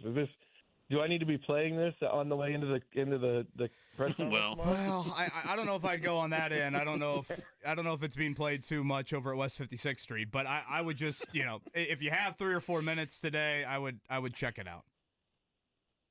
I'll go find it. Oh, and by the way, whenever there's snow, I think it's important to note, and I have to go somewhere. Like yesterday, I always check KB's Twitter feed to find out how his drive-in went. And then that tells me whether or not, what the urgency is for me to get out of the house and get moving. So, yesterday, I saw you say it take, a little less than double the time. And I was like, oh, my time is normally 30, 35 minutes. I got to give myself an hour 10 to get over to the Colts facility. Yeah, I had some people ripping me for filming as I was driving. I'm like, come on now. I mean, are we really? There's nobody on the roads right now. If I can't execute the vehicle 12 miles per hour on a 10-second video, then I got bigger issues. I thought about today, but I didn't feel like today it was necessary. Again, extra 5 minutes, sure, and probably with more cars on the road, it might take a little while, but or a little longer. But I did not feel the need, so that should have been your warning, Joel. Yeah. I checked it and. You were right. It took just about, a little bit less than double the time yesterday. Although I didn't mess with 465 yesterday. I like to mess with the city roads when it's snowy like that because city roads are straight and there's lots of stops and there's usually no semis. That was the big thing on Sunday night on the way home from Lucas Oil. The semis were all over the highway. I bailed and went to Binford to get back out to Fishers. Yeah, that is a dicey situation to say the least. All right, 24 hours and 40 minutes from now, it'll be Chris Ballard's season-ending presser. Joel Erickson will have your coverage over at West 56th Street. Joel, thank you, sir. You bet. Thanks for having me on, guys. Joel A. Erickson. A couple things on that. Going back to the beginning of the interview, you ask him about Jim Irsay. You ask him, hey, do you think it's, right now, do you think it's money-wise that they're not making a move on Chris Ballard? Do you think it's, hey, they want to be right? Irsay wants to be right. And ultimately, he ended up with that. Did Joel A. Erickson, that he thinks that's the reason they're keeping Ballard. It's just interesting. DeForest Buckner yesterday talking about ego, and it's definitely ego of Jim Irsay not making a move on Ballard. And then today, and it's on purpose, we haven't stressed too much of the quarterback and Anthony Richardson. We probably will tomorrow, leading in to Chris Ballard. But, I will believe it when I see it, that they bring in somebody that is going to ruffle Anthony Richardson's feathers. They've done nothing but cater to the kid and give him the job the first couple years. In fact, yesterday, Shane Steichen had an answer that basically sounded like he wishes he didn't play him year one. He got the job year one. He didn't have a competition. He got the job, became a captain year two, didn't have competition until the middle of the year when it was like, okay. He had so little competition that he wasn't preparing in the right way. And now you're going to sell me that they're going to go get a Justin Fields? The only names I could think of would be Justin Fields, perhaps Trey Lance, and Daniel Jones. Think about it. Russell Wilson's 37, going to be 38. He's washed. Is there someone besides I'll be curious those how three Minnesota guys? handles things. What does Minnesota do? Is it Darnold, for longer. I could easily see them saying Darnold and then still keeping J.J. McCarthy, but that would be, and again, J.J. McCarthy, I mean, we've yet to see him play in the NFL. It's torn ACL. So that would be the other one that I would throw out there. Again, Joel Erickson right there on the Payless Liquors hotline. Rick Carlisle in 40 will hit the Pacers right here, among other things, on our morning checkdown. The Morning Checkdown, brought to you by the Barbasol Horizon League Basketball Championships. March starts here at the Corteva Coliseum, March 10th and 11th. Yeah, let me just give you one Shane Steichen here. Meeting with the media yesterday, probably didn't hear all of this sound. He thinks they're close. Not surprising. The franchise believes that way. Here's Steichen yesterday. I do believe we're close. And if I didn't believe that, there's something wrong. There's something wrong. And I do believe that. And every year in this year, this league can flip. Every year's a new year. And we're going to work like crazy this offseason to get it flipped in the right direction. Again, 9 o'clock tomorrow, Chris Ballard will meet with the media. We'll cover it right here live on The Fan. The 8 wins for the Colts last season, I believe 4 of them fired their head coaches. And 4 of their wins included 2 from Brian Callahan in Tennessee. Speaking of wins, the Pacers have gotten a lot of them, particularly away from home here lately. 113-99 over Brooklyn. Again, it is a professional victory is how I describe it. No one cares unless you lose. They are now over 500 for the first time since opening night. They have won 8 of 9 away from home. They are currently in a very jumbled Eastern Conference. The 6th seed, Tyrese Halliburton, 23 last night. Benedict Mathurin, 20. Really kind of broke it open in the second quarter. And then we're pretty much in full control the rest of the way. Again, Rick Carlisle joins us at 9. Yeah, can't wait to talk with him. Couple NFL notes. The Bears want to talk to everybody, including Mike McCarthy. Rex Ryan, this is day 10 in a row. He's been begging for the Jets job. Christian Watson, done for the season. Torn ACL there with the Green Bay Packers. He's their wide receiver. That's not a good thing. Jalen Hurts remains in concussion protocol. Probably a good thing the Eagles don't play Saturday. KB, Yeah, they play are the 4:30 Sunday. Sunday game. Yeah. Reminder, AFC games. It's an entire day, though. We'll start things on Saturday. Chargers, Texans, and the AFC North battle of Ravens, Steelers. And we'll get the 3 on Sunday. And then Rams, Vikings to close things out on Monday. All right, I just saw something on Twitter. I got to tell you on the other side. An NBA player watched his girlfriend win Miss America. How does that sound? How's that for a tease? We'll tell you who it is. And back to Gus Bradley conversation. We'll do it next here. It's a Tuesday on The Fan.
Rick Carlisle in 30.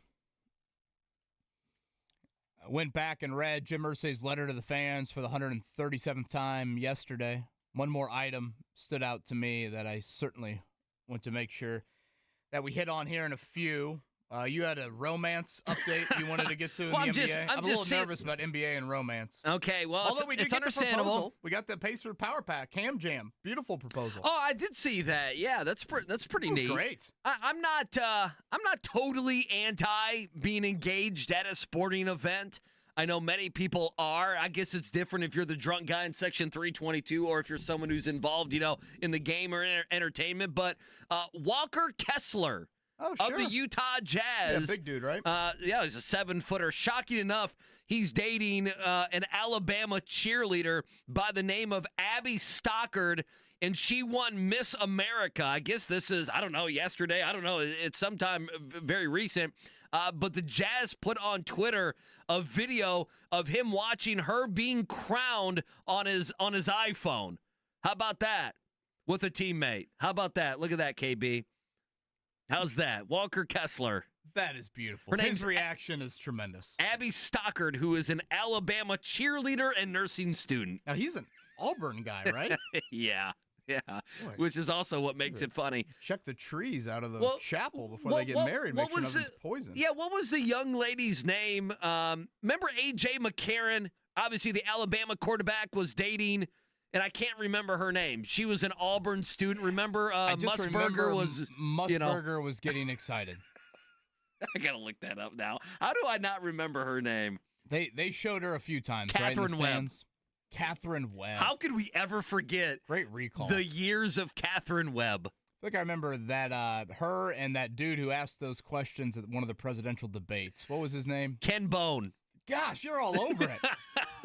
I knew a guy that actually looked a lot like Ken Bone at one point. I actually brought Ken Bone up within the last 2 months. It's the only reason. He had the red sweater, right? Yeah, and people wore him for like Halloween. Yeah, it was Ken Bone, and then wasn't there like Joe the plumber?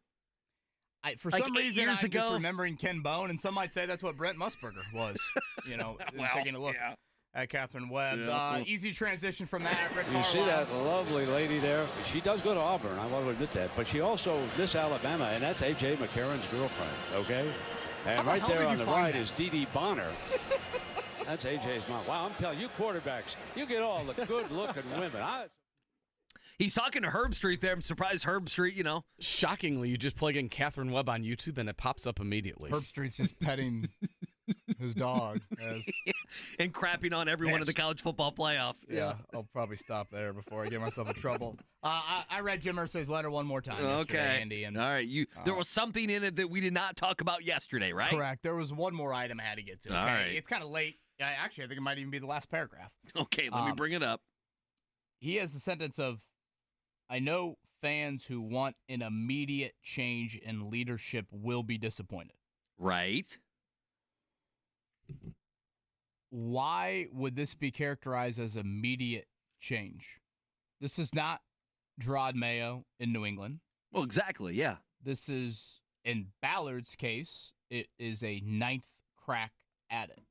It's 8 years of a resume that's filled with Band-Aid and franchise quarterback, half dozen opportunities there, multiple head coaches, multiple coordinators.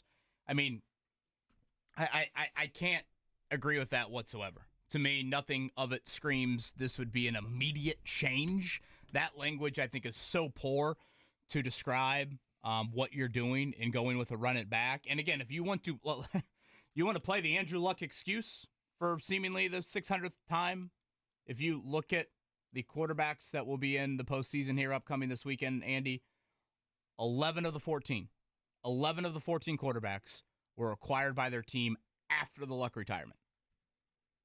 So if you just want to start there, Andrew Luck hangs it up, August 2019. Oh my gosh, 11 of the 14 quarterbacks these teams found after that date.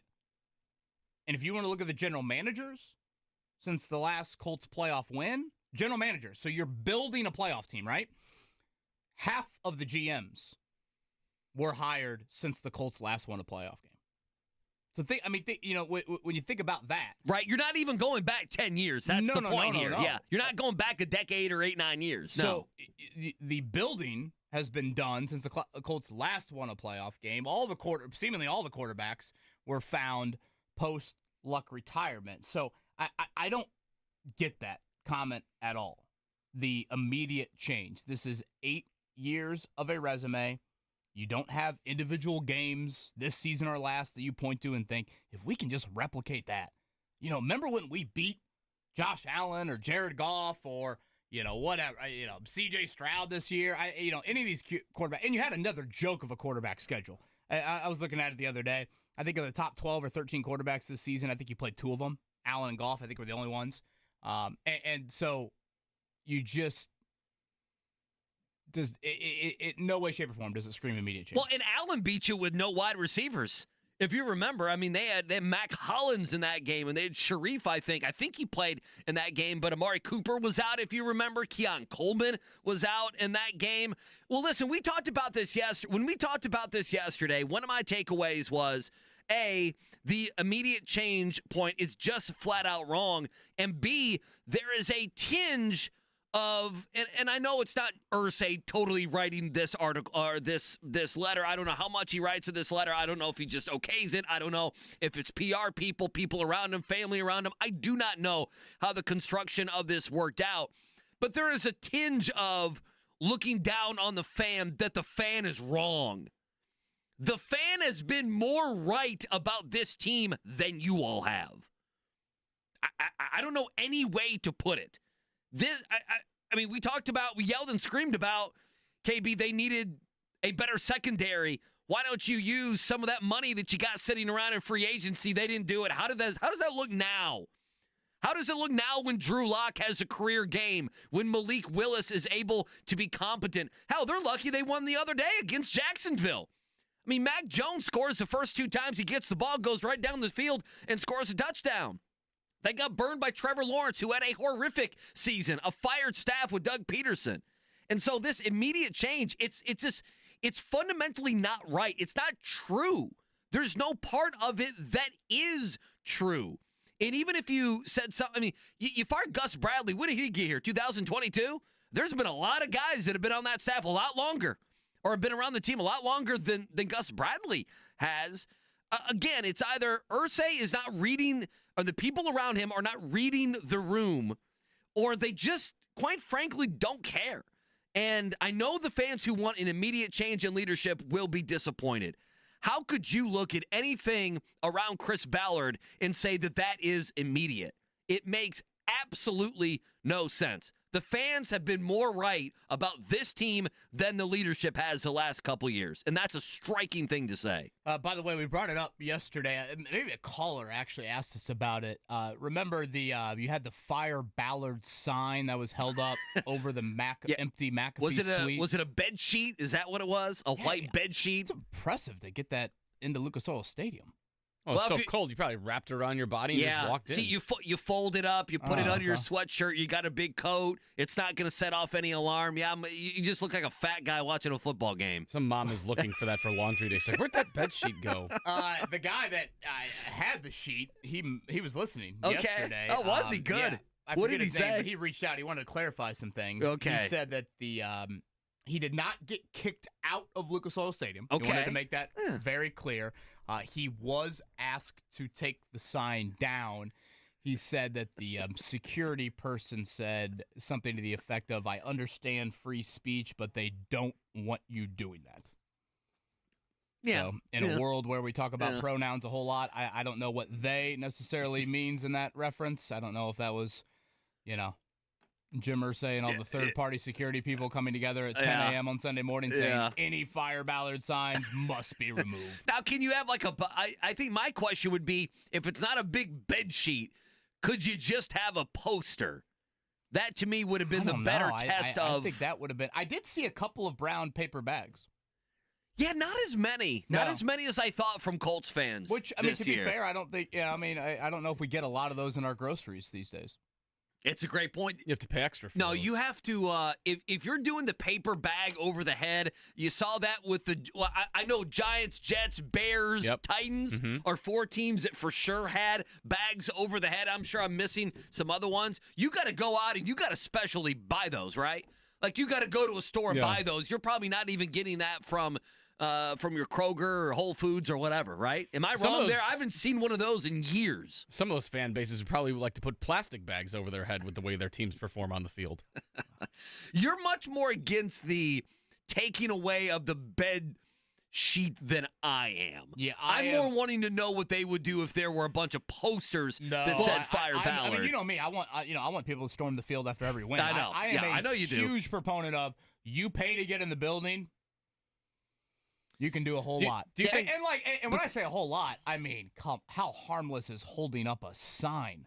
Well, do you think the bed sheet was more like, hey, you're blocking the view of other people behind us? I know that's weak, but that's how I could see them saying it. Blocking the view, Mark. Did you see how many people are in the building? I know. $2 tickets. I know. I'm just saying, from their perspective, So I could see them saying that. if they were the last row of the lower level and they just had that concrete wall behind them, they would have been okay? I don't know. Probably not. But they could justify by saying, you're blocking the view of the others. The funniest one that I have ever been a part of is when I was in Louisville. You know, Rick Pitino had the scandal. Obviously, he had the sex scandal. The first time he went back to Lexington, Kentucky did everything possible to take all of the, her name was, the madame was, Katina Powell was her name, all of the sex-related Rick Pitino things. Slick Rick and all the different signs. They had people all over. They had all the guys with the earpieces on taking down the posters. Section 111, row 7, get them.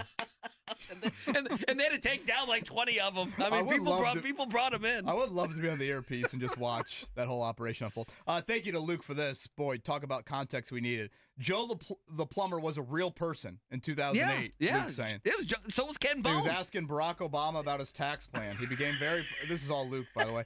He became very popular with the right wing and tried to run for Congress and got beat badly. Oh, did he? Joe the plumber ran for Congress?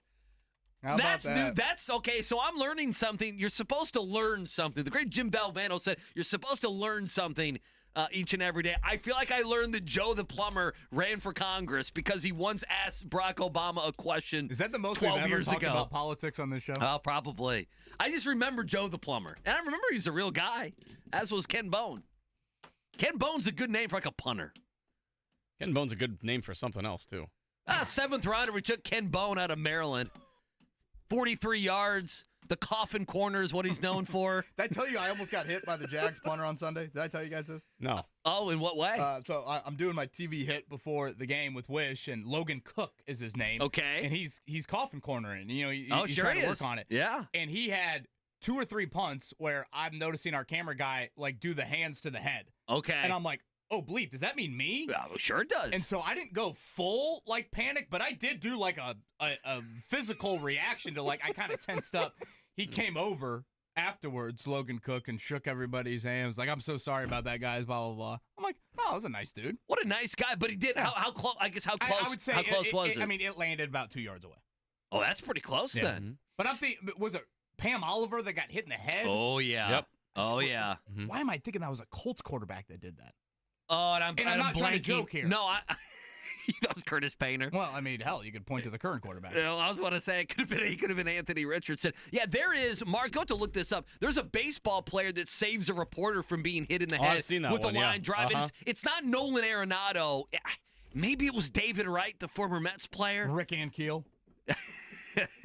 But someone had a screamer down the first base line, and if it hit her, I mean, it was going to. I don't say it's going to kill her, but, I mean, it was a dangerous, dangerous play. And last second, he reached up and grabbed like he was Spider-Man. Here's an obscure name from Colts lore. Chandler Harnish was the quarterback. Yeah. That's a great memory. Shout out to Norwell High School. Wow. Shout out to Northern Illinois. That's a good memory. What a good dude. I like Chandler Harnish a lot. We are getting ready for these college football games. Notre Dame, they're in action against Penn State. A couple thoughts on that. We'll do it next. Plus, Rick Carlisle coming up at 9 o'clock.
It's the wake-up call with KB and Andy on 93.5 and 107.5. The Fan. If the team feel like that's the right direction we want to go in, hey, I'm all for it. I'm competing. If not, I'm still here competing, working my tail off, to be the best version I can for this team. So, I can't really control everything, that comes with the NFL, but I know I can control what I can, and I'm going to do my part, to be the best version of myself for this organization.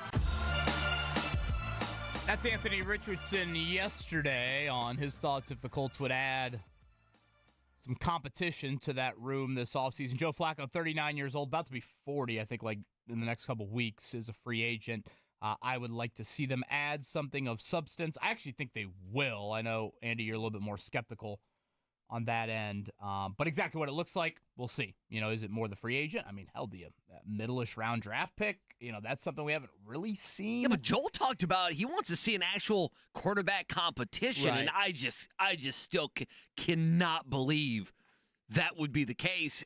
And listen, Daniel Jones and Justin Fields fit that mold, don't they? Of guys that have started a lot in the NFL. They do, but to add to your point, competition in the Colts seems to be lacking in terms of what would be serious from a actual position battle standpoint here in recent years. Rick Carlisle in 10. Did you guys see the Pacers are going to air a handful of games on WTHR? I see. There's going to be 5 of them are going to be free. 5 of them. And these are not like 5 games against the... No, they're good games. Detroit Pistons here. So this will be... The Fever did this as well. Back over the summer. So again, WTHR, our NBC affiliate here in town, simulcast. So Chris Quinn and JJ, just take your FanDuel Bally Sports feed and they'll throw it on WTHR. Again, 5 games starting Friday is our first one. That'll be January 10th against the Warriors. You'll have one in February against the Lakers, and then a 3-game stretch in March. 76ers, Bucks, and Mavs. So, I mean, your 5 games are Steph, LeBron, Embiid, Giannis, and Luka. Yeah, it's not the who do we want to make fun of? It's not the Raptors. Yeah, I went Pistons. Okay, Raptors Pistons. Is probably better. Yeah, that's a good one. How It's about not the the team they just Pistons. played the Nets? It's How not about the the Nets. Wizards? Or the Bulls. How are the Bulls doing? Have they traded everybody yet? Yeah, Just that's think what I as thought. usual. No, this is good. It's the Warriors, good. Steph Curry, Lakers, LeBron. The Sixers are a divisive team. Obviously, Paul George, Joel Embiid, and Maxey there. Yeah, Giannis. It's a good one. Luka, By the Kyrie. Pacers. It's I pretty know, good. Obviously, people would like a lot more access, but this is at least something. And I would argue it's 5 games that would have people's interest. So that will begin, again, coming up on Friday, Pacers-Warriors. We'll see about Steph Curry in the back-to-back. Golden State does play on Thursday. What is your confidence level going into Notre Dame, Penn State, compared to the Indiana game and compared to the Georgia game? Where are you at right now? It's Tuesday morning. You have a little bit more than 48 hours. Where are you? The only real lack of confidence I have is just in continued attrition to Notre Dame. I mean, Jeremiah Love, it sounds like, was very limited in front of the media this week, much more limited than he was pre-Indiana for Notre Dame. What about Howard Cross? Yeah. How bad's that? I think he's going to try to give it a go. Again, that's defensive tackle. Maybe you can hide it a little bit more.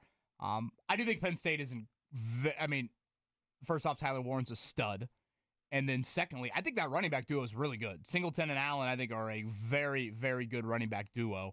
And I think Penn State will generally be a little bit more disciplined than maybe Georgia was. I think if healthy, which again, I know you can't really say, I feel pretty confident about Notre Dame in this game. I still will ultimately pick Notre Dame, which again, I didn't pick them pre-Georgia. I will pick them, but I'm not acting like this is going to be some rout, but I do think Notre Dame is the better team. You believe in Penn State? They got to face SMU at home, and then they got Boise State. And I mean, if there were 2 teams that I don't think a lot of people had too much respect for, unfortunately, it would be SMU that I'm imagining college football people didn't see a ton of this year. I saw them a couple times. I thought they would do a much better job. Their quarterback just stunk it up in that game, and the offense for Penn State didn't need to do much. And then I don't know, you tell me, but I never felt like Boise State was going to win that game against Penn State a couple weeks ago. They scored a touchdown to bring within, I think, a 1-score game at one point. You're thinking, okay, maybe it can be a game, but Penn State was far superior, the better team. I don't know what to make of Penn State's schedule. The entire thing. I mean, they almost lost to a MAC school as well in Bowling Green earlier this year. They struggled. That was a miracle they won at USC. The Ohio State game, it's like, is that final score really indicative of how the game went? I mean, Will Howard had some costly mistakes in that game that kind of kept Ohio State. But they didn't look as good as Ohio State. But then you watch them against Oregon, and like they went toe to toe explosively with Oregon. So, I don't I thought IU was deer in headlights, and I thought Georgia was a little bit shell shocked as well. I don't think Penn State will necessarily have that, but still, that is part of the reason I think I have some optimism. Andy, is Notre Dame is not Boise and SMU. And, you know, I almost got emotional about it earlier. I believe in Al Golden, Notre Dame's defensive coordinator, more than I believe in Tiger Woods on a Sunday in 2000. Again, something is happening here that I fundamentally don't like, and that is, in this game, it's that way. People don't like James Franklin. They like Marcus Freeman. How is Notre Dame, again, more likable? It's a third game in a row. They're going to be more likable, and I don't like it. I think for a generation that might be an age group slightly above us, Andy, there is some kind of blue blood history that people enjoy about this matchup, too. Oh, sure. It's a good uniform game. I don't know the college basketball comp, but would this be like an Indiana-UCLA meeting in, like, the Final Four? You know, the banners are dusty, certainly. But, again, there is still the historical – and when I say I mean Notre Dame's banners are just as dusty as Indiana's banners. But, you know, they met annually. Notre Dame and Penn State, really 80s into the 90s. The last time they have met – the two head coaches, the last time Notre Dame and Penn State met, you want to take a stab at that? I mean, is it Holtz and Paterno? If it's not, who else would it be? Charlie Weiss against one. Charlie Weiss. Joe Paterno here. But Tyler Warren against Xavier Watts. I cannot wait for that matchup. Watts, for those that haven't been glued to Notre Dame, he's the one that picked off Curtis Rourke early in that game. He is their stud safety. He used to play wide out. He's given up a lot of size, but I would think just kind of those moment of truth kind of make plays on the ball. I think that would make sense. And I know a lot of Colts fans want to see Tyler Warren with the 14th overall pick. Yeah, can Tyler Warren, you think that's a little bit too high. Tyler Warren, could he do something in this game where Kevin Bowen might come in here on Friday and say, you know what, if he's there at number 14, maybe that wouldn't be so bad. I largely think 14 is still just a hair high, but I also think the Colts don't have enough players that make the opposing staff sleepless. What was it? I put the stats out there. 38 catches for the tight ends this year between all four of them. The final total? I think it was. It was 2 touchdowns. Tyler Warren, I think, had half of that in a game. How many catches did he have against USC this season? Oh, my God. It was like 17. Yeah. And by the way, it is funny. They line him up everywhere, by the way. And also, the reason I say he's going to be taken high, there is the Brock Bowers effect a little bit. Sure. I mean, Bowers had, 112 catches this season, which is just ridiculous. Yeah. Bowers 112 catches. Was now, the question I have also, obviously Notre Dame, Penn State. Well, I'm going to keep rolling with Notre Dame. I picked them the last couple games. So you have. I'm just going to keep rolling with them. It scares me that you're feeling as good as you are. I kind of want you to feel nervous. The last couple games you felt nervous and you've got the win. I'm not saying you're cocky. I'm not saying you're touching the money, but your psyche is much different today than it's been a couple days before these other games. How is the over? Okay, a gambling thing. The Ohio State-Texas over-under, the game's coming up on Friday there in Arlington, is 53.5. The last 2 games that Texas has played in, the total has hit 64 and 70. And then if you look at Ohio State, the last 2 games, 59 and 62. How do we not get to 53.5 on Friday night? Gosh, what does Vegas know?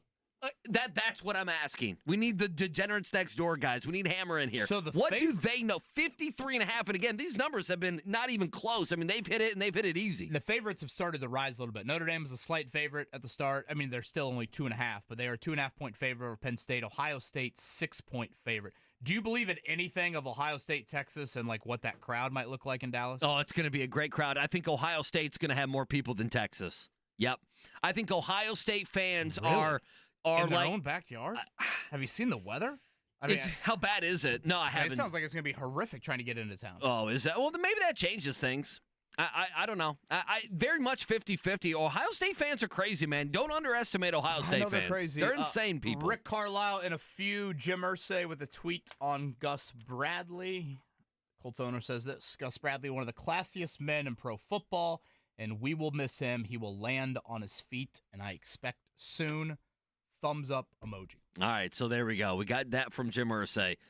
Good on us for that. Coming up on the other side, as KB mentioned, Rick Carlisle. What does Carlisle like about the way his team is playing above 500 for the first time since October? We'll talk with the head coach of the Pacers next. 9 o'clock hour around the corner.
Pacers head coach Rick Carlisle scheduled to join us here, 9 o'clock hour. Late one last night in Brooklyn. Again, they'll be back at home. Chicago coming up tomorrow. Golden State Friday. Then they'll see Cleveland for the first time all year, Andy, coming up on Sunday. And the Pacers have played very good basketball as of late. 8 of 9 away from home. Currently the 6th seed. And back above 500 for the first time since opening night. And let's head to the Payless Liquors hotline right now. He is the head coach of the Indiana Pacers. He is Rick Carlisle. Coach, good morning to you. How are you? I'm doing all right, thanks. Travel-wise, everything good for you guys? Getting there, getting home? Obviously, it was late, but you guys experiencing anything travel-wise issues? Well, ironically, usually there's some kind of problem getting out of New York.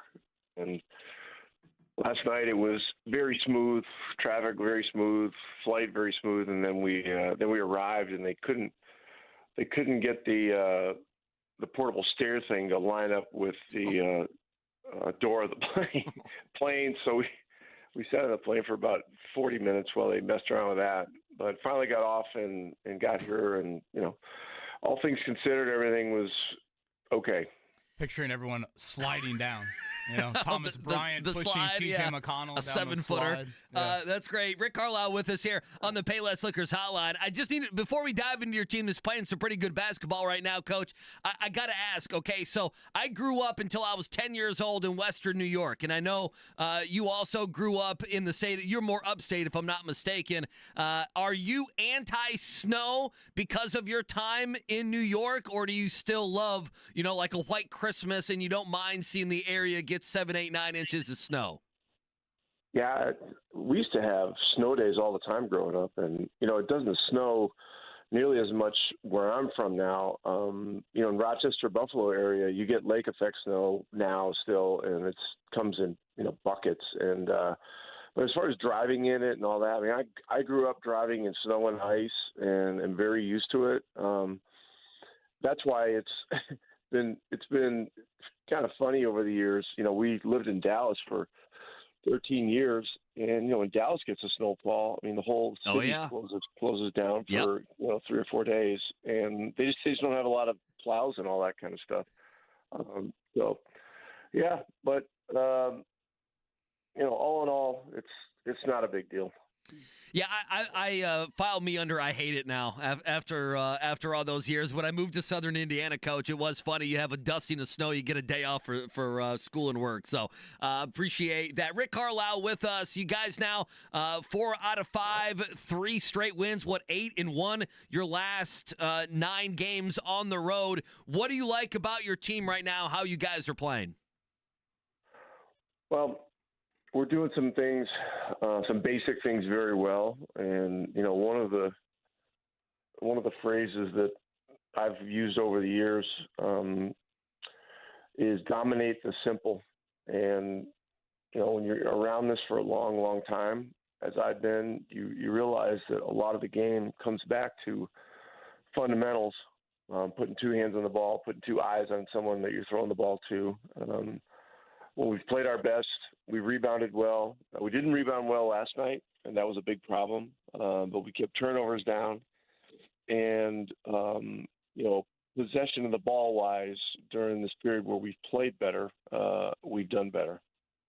Kenny's Pacers head coach Rick Carlisle. They win last night in Brooklyn. Coach, you bring up turnovers. The stat to me is just amazing considering how much he handles the ball. I think in the last 170 minutes, Tyrese has turned it over just 3 times. He mentioned the other night, it might have been after the Miami game, that you guys had a chat, about that balance of,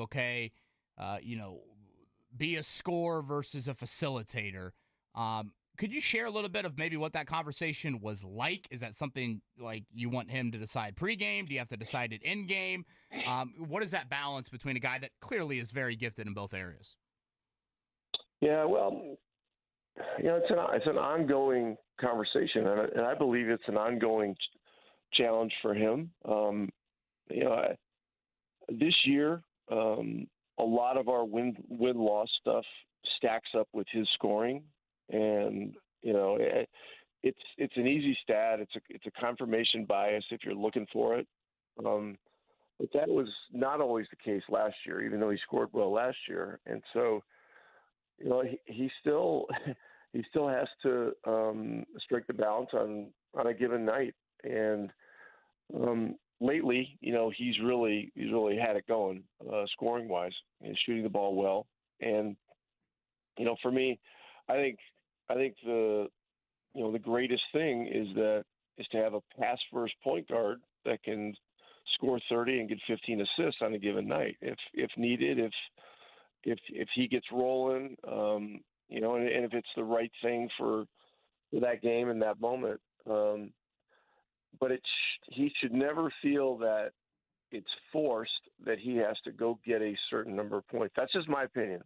Now, as I said, the stats are somewhat telling a different story, and I get that. And he wants to win, he wants to help the team and stuff. So, look, it's not a big dilemma, really. It's just it's something that's out there, and we have ongoing conversations, and we have very healthy conversations about it. 8-9 on the road. The Pacers have won. Rick Carlisle with us here on the Payless Liquors hotline. Specifically last night, you mentioned post-game with Benedict Mathurin. You feel like he's played some winning brand of basketball here as of late. How would you describe Benedict Mathurin's winning brand? Well, simple and to the point, and what's needed for the team. And this has been a process, just getting him to understand, getting our team to understand how to take advantage of his strengths For 2.5 years, he's been a negative net rating player, and he's been down near the bottom of our team in negative net rating. This is something that we have talked to him about. I have talked to him about. Our staff has talked to him about. I think Kevin and Chad have talked to him about, and the reasons for it, and how to get out of that syndrome. And so now, I'm sitting in my computer here. I'm going to bring this up, but now over the last, let me see here.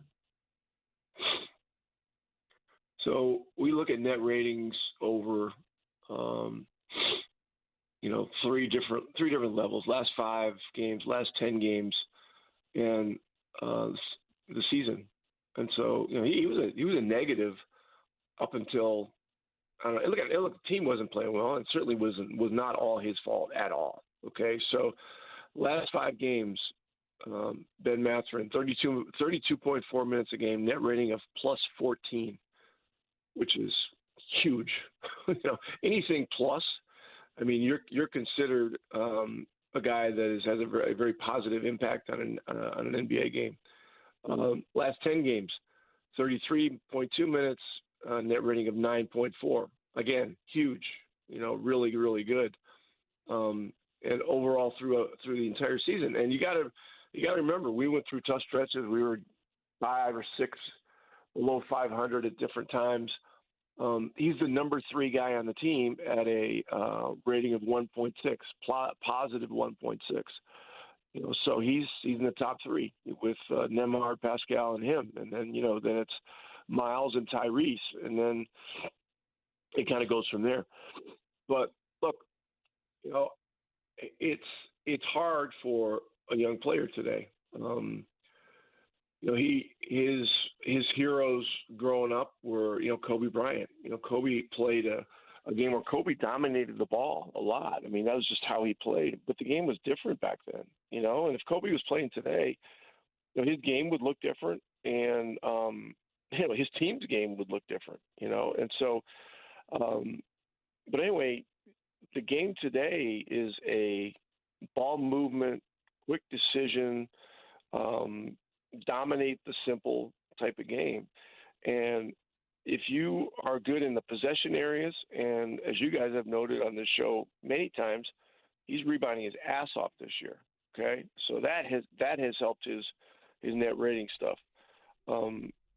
He has, and I've been showing him film after film of him just taking simple shots, simple drives, even contested 2-point shots. If they're simple and decisive, he has the ability to rise up and hit those. So he won last night in the first half. That was a tough shot. It was a Kobe Bryant type looking shot, but it was decisive, and the thing just banged in, And so look, he's not driving in the crowds the way he was at times. He's not holding the ball the way he was at times. And so look, he's starting to get it, and which is great. Like last night, I put him back into the game at the start of the fourth quarter, and they had made a run. We had it to 24 or something.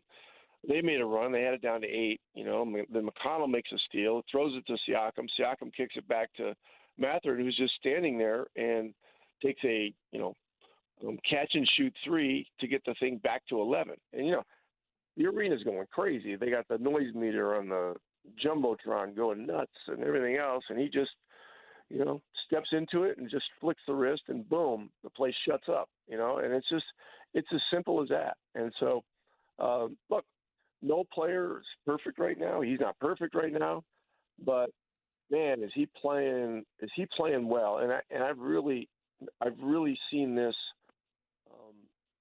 in a big way over the last 3 games. So at Miami, Phoenix at home, and then last night against Brooklyn. So it's great stuff, man. Rick Carlisle, Pacers head coach on the Payless Liquors hotline. Great stuff. It's funny, you're talking about Benedict Mathurin, and I wrote down, I was going to ask you as a follow-up, do you feel like he's got it? And then you said almost that exact same thing. So a great Benedict Mathurin will be fun to watch here as we go this season. What do you like about your defense right now, Coach? Well, the same thing. We're concentrating on details.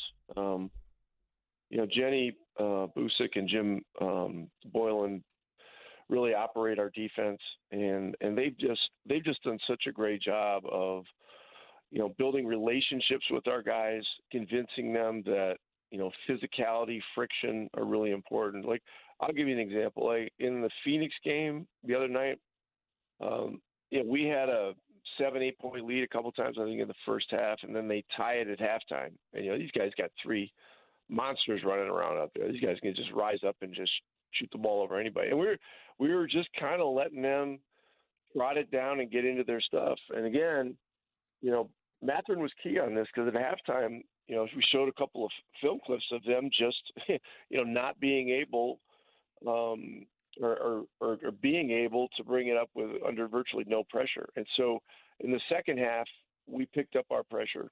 And usually Nemhard's the guy that picks up full court and just kind of has the habit of doing it.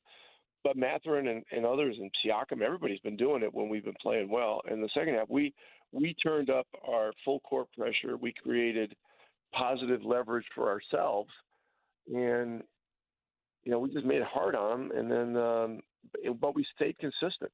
So that's the key thing.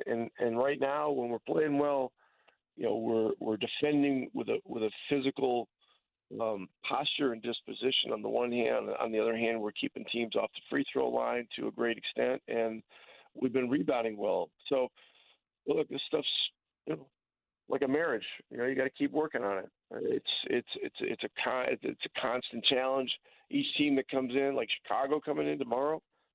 I mean, these guys 3 nights ago put 138 or 139 on the Knicks and killed them up in Chicago. And then last night, it was one of the best games I've seen all year. They came back. They were down at least 20-something to San Antonio and essentially stole the game last night. And Kobe White was tremendous, and Levine's having a great year. And so, we got our hands full with these guys coming in tomorrow. He is Rick Carlisle. Again, as he said, Pacers Bowls coming up tomorrow. The Warriors on Friday. Pacers have won 8 of 9 away from home, and they are currently in the 6th spot in a very jumbled, as you would expect, Eastern Conference. Coach, I must share this. My wife's favorite moment from the game last night was the final horn sounds, and she watches Tyrese Halliburton and Obi Toppin, among others, go over and give their moms a hug. I explained to her that this is the mom's trip for the Pacers to Brooklyn. I believe you guys do this on an annual basis. I don't think we've ever asked you this. How did that start? Is this something that you did in Dallas? What was the origin of it? Because you have a major fan in Maddie Bowen, and that the moms were on the trip last night. Yeah, it's great. It's something they've been doing here for a number of years. We did not do something like that in Dallas, and nobody really just ever thought of it, I guess. But it's really cool, and the moms love it. The team tries to do it on a trip where it's a New York or some kind of a city that has some cool stuff, like places to go to dinner, shows, that kind of thing. And the moms are they just love it. They get treated like queens. Their sons dote all over them, and the franchise. We make sure they feel special. So it's really cool. Really cool. Loudest mom on the team? Oh boy, I don't know. I would not even presume to want to think about saying the name. That would be like such dangerous Get you in trouble. I can't even imagine. Yeah. I think that might be the thing that coaches listening all over the listening area right now. That might be the most relatable thing Rick Carlisle's ever said to any of them. We all can agree on you don't want to offend the moms on the team. So, but very politically correct answer. Coach, we'll get you out of here with this. How close and how much work is Aaron Neesmith doing? I don't know, the next week or so. Do you think he can be back? He's getting close. I don't know exactly when. We were in New York, obviously last night, and Dr. O'Malley came to the game and spent time with a lot of our players. He did both Achilles surgeries on Wiseman and Isaiah Jackson, and he has a long history with Aaron Neesmith. Aaron had a foot surgery when he was in college, and he's overseen Aaron's recovery in this ankle situation. So it's the first time I've ever met Dr. O'Malley, who's world renowned and an amazing guy. When you talk about feet and ankles and knees and stuff like that, Dr. O'Malley is the name you usually hear first throughout sports, or at least throughout the NBA. And then, if you're talking about elbows and shoulders, it's Dr. Elatraj from LA. And then there are a few other specialists that are really the main guys. There's a guy named Dr. Alchek that does knees some too, and et cetera, et cetera. And we have great doctors, So, but I don't know for sure. And this is one of the reasons that Mathurin's play right now is so important to our team, because he's stepping up and he's able to do a lot of the things that Aaron did for us, and getting Ben's ability to raise his level, getting Andrew Nemhard consistently back in the lineup. I mean, you've seen all those stats, what he means to the team, et cetera, and getting Shepard back and others. It really helps us. So, and I do have to say that the acquisition of Thomas Bryant has been something that's been a very positive thing for us. Just having another 6'11" guy, and we're playing a string of teams right now that does play big, and he's giving us really great backup minutes, and he has an energy and an enthusiasm that he brings to our team that is really special. So culturally, he fits in great too. So, we got an opportunity here. We got a couple of home games. Nothing's easy. We're playing better, but it's all very fragile, and we got to keep working at it. Thought a very professional effort last night from Rick Carlisle's bunch. They win in Brooklyn. They are back at home again. Chicago, as he said, coming up tomorrow, and then Golden State on Friday. Coach, congrats on the victory, and as always, thank you for the time, and thanks for being flexible here on this Tuesday morning. Yeah, you got it. Take care, guys. Rick Carlisle, Payless Liquors Hotline. You going to vote for a loudest mom? Well, I didn't see exactly which moms. I thought Daenerys said like 10 or 11 moms made the trip. Like I don't know if Johnny Furphy's mom hopped on the old plane from down under, but I'm gonna guess Obi Toppin. Ooh, I like that. Okay. Yeah, I like that. I want to go with that one. I mean, Halliburton's mom's at every game, is she not? She is. Yeah, she's at just about every game. Just something that he said there. We need not lose. We need to talk about it, and that is, the last couple years have been about the play of Benedict Mathurin. If he is starting to get it in this system, that really matters. It matters because that's been the conversation, right? You're getting out of him what you wanted. To that guy especially. Well, and it does. Like, listen to that Mathurin answer. He has never answered a Mathurin question like that. Is that the best Mathurin answer we've ever got? I mean, it has been, challenging Mathurin. He needs to conform to us. I mean, at the end of last year, the quotes from everyone within the organization, and Carlisle when he met with us and when he met with the media later on that day, it was very much you need to be better. You need to conform to us. Here are the things that we need you to do. And he is doing those things. I mean, that is something that needs to be talked about. And then, Coach mentioned it at the end. On top of it, not having Aaron Neesmith, well, he's never going to be your top leading scorer, obviously, or rebounder, whatever it may be. But losing him has been lessened by the play of Benedict Mathurin. And now, if the Pacers were to make a move at the trade deadline, and if Neesmith were a part of that, I'm not saying that he is, but you know what I'm saying. Before it was, well, you can't do that because of Mathurin, and he's coming through. And I know you've always been a big Benedict Mathurin fan. I just, that answer from Carlisle, he went on for over 3 minutes.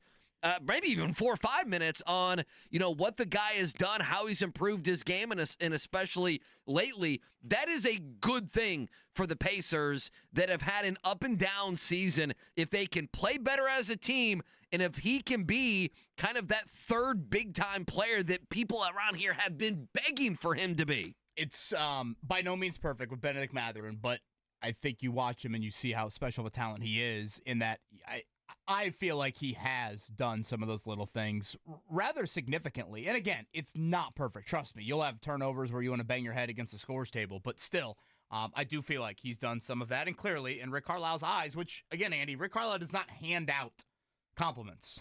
Rick Carlisle answering questions, Shane Steichen answering questions are very different. So, that I think should resonate to people that are curious about that.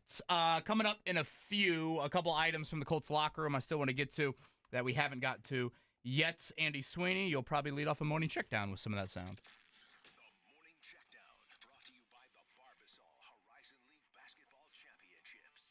March starts here at the Corteva Coliseum, March 10th and 11th. Yeah, Shane Steichen meeting with the media yesterday. One thing we've talked a lot about that locker room, the culture in the locker room, and Steichen was asked yesterday if the culture is a healthy one in his locker room. Culture to me is about winning. It's about winning, and we didn't win enough this year, but we got the right guys, and I always say that because we got good character guys in there. We talk about accountability. I'm a firm believer in accountability, and when as rare as things come up, they are addressed immediately. I don't let those things slide under the rug. They are addressed, whether it's with a fine or bringing them in my office and talking through those things, because accountability is a big part of this league, and we got to hold everyone to a high standard, and it is at a high standard. I am saying that. I wonder how many players they have fined, and it's like getting called into the principal's office there. I like that. Could I interject quickly? Yeah, please do. If they're addressed immediately, how does it get to the point where Anthony Richardson is benched? Well, how does it get to the point that Kenny Moore and DeForest Buckner say the things that they say? Yeah, I'm not buying it. Fines clearly are not, whatever your mode of operation in handling that, it clearly is not resonating. Now, Chris Ballard will meet with the media tomorrow, 9 a.m. We'll carry it live right here on The Fan. Can't have Steichen saying that and then Buckner saying there's complacency and ego need to get checked at the door. What the hell? 19 and 18. Again, the Indiana Pacers 113-99 last night. They held Brooklyn to 39 points in the first half. That was a season low. I thought they broke it open kind of in that second quarter and pretty much were in control the rest of the way. Halliburton 23, Mathurin 20. Pretty balanced effort. Again, they've won 9 of 12, 4 of 5. You want to go recently here. A lot of this, Andy, they had an ugly loss to Brooklyn about a month ago right now, and they've really turned it around since. And we should note, because I think if it was going in a different direction, we'd start to pay attention to this date. We're now less than a month away from the NBA trade deadline. This is a topic for future weeks, but, has this change in play, seemingly Aaron Neesmith's return at some point, does that alter the line of thinking that certainly was a lot different a month ago? Yeah, they're starting to look like the team of last year a little bit more, and those are all good things. All right, let's take a break. Coming up on the other side, back to Gus Bradley conversation in 20 minutes, a pop quiz. We got you to 10 a.m. right here on The Fan.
Thank you to Rick Carlisle for just in his Tuesday time. That'll be up on the podcast. Quite the long, expansive answer on Benedict Mathurin. You can check that out coming up here. This time tomorrow, we'll probably still be airing, if I had to guess, the Chris Ballard presser live. That is usually one where Ballard says, keep asking and keep asking. So that could go up until 10, frankly, tomorrow. So we'll certainly focus on that throughout tomorrow's show before airing it live for you. A couple other locker room tidbits, Andy, I wanted to make sure we get to before we get back to the Gus Bradley news.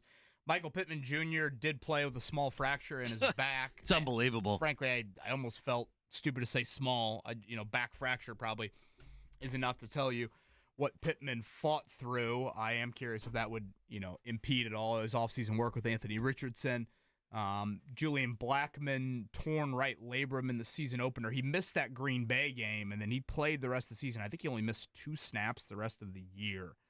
I think that's a little bit of an element of the Colts had no one else to turn to at safety. Don't you think that would have been a nice injury you let heal up for a month and then see what happens? It's exactly what I was thinking. It's one of those things. If Blackmon goes down, where do they even go? I mean, they would have to hit the waiver wire, would they not? Like fantasy football. I'm not kidding. They would have to go somewhere. I mean, Rodney Thomas can play, but he was on the 53-man roster, right? Those weeks? There were some moments where I was like, oh, yeah, Rodney Thomas is on the football team again. Yeah, I mean, you look at the snap counts, Cross and Blackmon. I mean, they were on the field for nearly every snap. No, it's unbelievable. There was that, and then going back to the Pittman stuff, and this is why football players are football players and we're media fatties, is Pittman's like, oh, yeah, actually, I had a fracture in my back. Now, it was a small one, and then he also said it got to the point, because I guess of the radiation, they only do these scans every 4 weeks. That was a wild answer. It got to the point where he's like, yeah, I didn't even care what the scan had to say. We just skipped the scan because I knew I was going to play no matter what. I'm thinking, my God.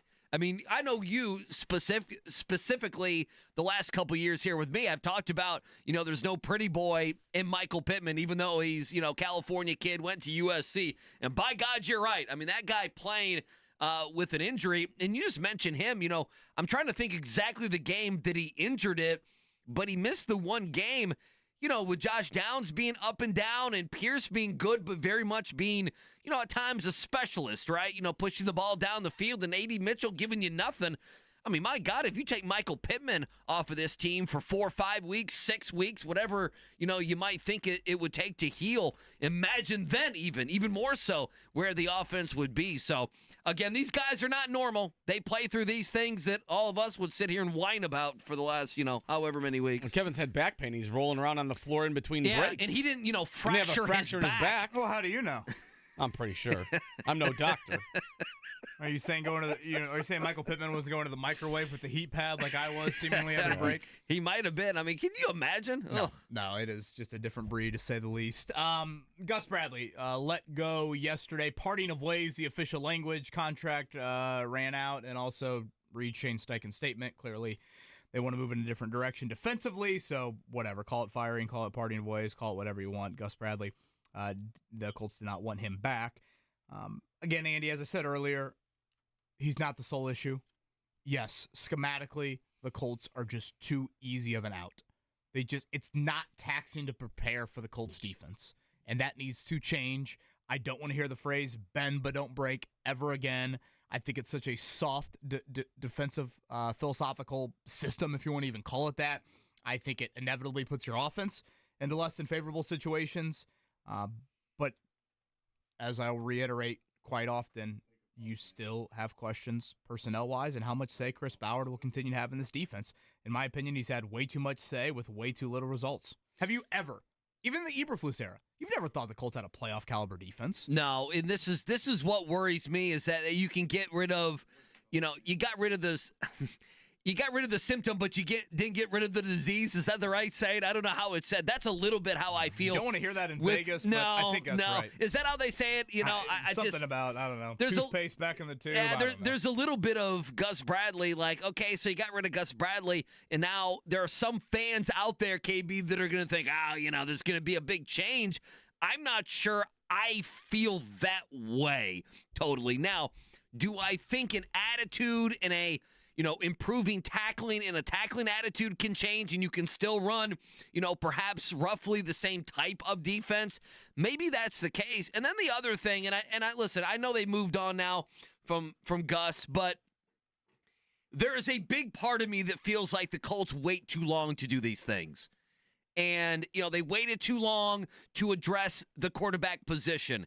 They waited too long that they had to suspend and/or, bench is the better word, Anthony Richardson. I mean, for years, you talked about quarterback, and it was, stopgap type of quarterback. Then you get Anthony Richardson, and, it's year 2. You're in the middle of year 2, in the middle of the season, and that's the time that you feel like you got to sit him down. Chris Ballard, you've waited too long on Chris Ballard. You probably waited too long on a year, on a guy like Gus Bradley, a year too long. There is a sense of when it happened yesterday, I thought it's fine that it happened. I think the majority of fans are going to buy into it. They're going to like that they're going to move on, and they have from the defensive coordinator spot. But the flip side is it feels like it's got to get to a bad spot before the Colts make a move of any kind.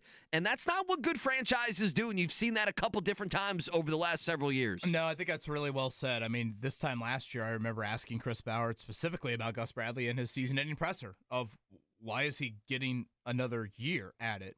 What did Ballard do? He fell on the sword. Well, 12 months later, him falling on the sword has led to another year of his employment, and Gus Bradley no longer have an employment. But did Ballard believe that? Sorry to interrupt. Did Ballard believe that because he didn't give him any more players? His words. He gave him Latu. That's what he gave him in the draft. His words did not meet his actions. Yes. Well, yeah, not at all. I mean, if he would have went out and got another corner and another piece at the defensive line, I mean, some of the guys they drafted on the back end didn't even make the 53-man roster. Davis now. That was a big free agent signing. Yeah, I know you're kidding, but I mean, they go get a linebacker and a D lineman and a safety and a corner and.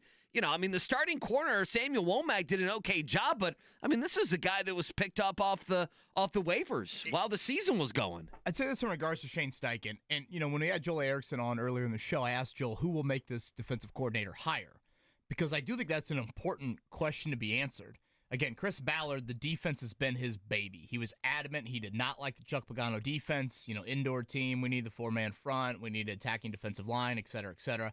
I'd argue no position group has underperformed more than the Colts D-line, considering the resources invested in it.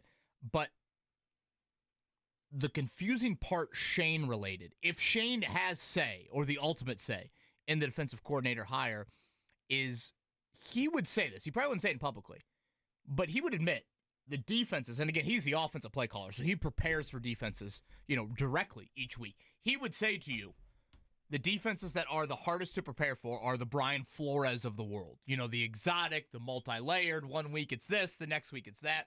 That is not Gus Bradley. And what I'm so confused by is Shane Steichen believes in preparation more than Mark Dykton believes in hating the Bears. I mean, like that. Or the Packers. Man, I hate the Bears, too. Oh, I should probably say Aaron Rodgers. Yeah. Is probably the best he answer is to your that. most hated man, is Aaron Rodgers, without a doubt. Yeah. He is your Bally Sports, your Brian Kelly. Yeah, I'm trying to think of what else I hate. Think Brian Kelly's rooting for Notre Dame? Oh, my gosh, this is so great. I have a Brian Kelly thought. Okay. I might leave it for tomorrow. That's fine. But anyways, Shane Steichen wants to stress preparation more than anything. The root of the Anthony Richardson lack of messaging or proper messaging or clarity, however you want to describe it, it all stems from he doesn't want to give Brian Dable an extra 10 minutes of an advantage. I mean, every Friday press conference, we'll see about this guy playing. We'll see about that. Well, 2 hours later, the injury report comes out. Right. I mean, it's just like, right, yeah. That. So it's for a man that is, I would use the word beyond anal about preparation, why does he employ a defense that coaches around the league are universal in saying, yeah, I mean, it's the Colts. We know what they're going to do defensively. We don't really have to do too much to prepare. Like, that makes no sense to me. Like, this is where sometimes the Colts make decisions, and I might disagree with them, but I at least understand where their thinking is. This is one of those, like employing Chris Ballard for a 9th year. I don't understand the thinking.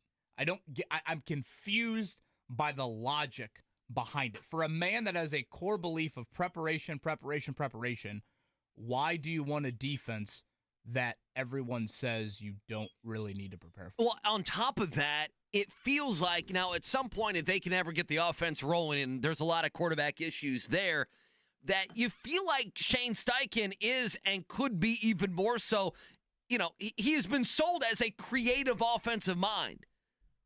There is also nothing creative about their defense. You brought up Flores and the way they're multiple and the way they're random, whatever verbiage you want to use, it doesn't feel like there's a lot of creativity. Now, what I don't know, and this might be a Ballard question tomorrow, KB, is, when you overhaul a defense, whether it's 3-4, you're going to go to a little bit more zone that they obviously did with Gus Bradley. The guys that are on the team, what other schemes can they play in? Does that make sense? And I don't know the answer to that. And what does that do to who they go out and hire? Yeah. That is a part of it. Yeah, they obviously have a lot of defensive players that were retained and still will be here. Again, you have two starters heading to free agency, E.J. Speed and Julian Blackmon. Colts have never been a team that has really cut guys with multiple years left. Outside of, I guess, Wentz, and they traded him, Matt Ryan.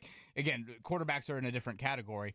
So that is a question for the prospective defensive coordinator candidates. Again, if you are curious on some names, threw out a couple back, 7:30 segment. Mark will have that.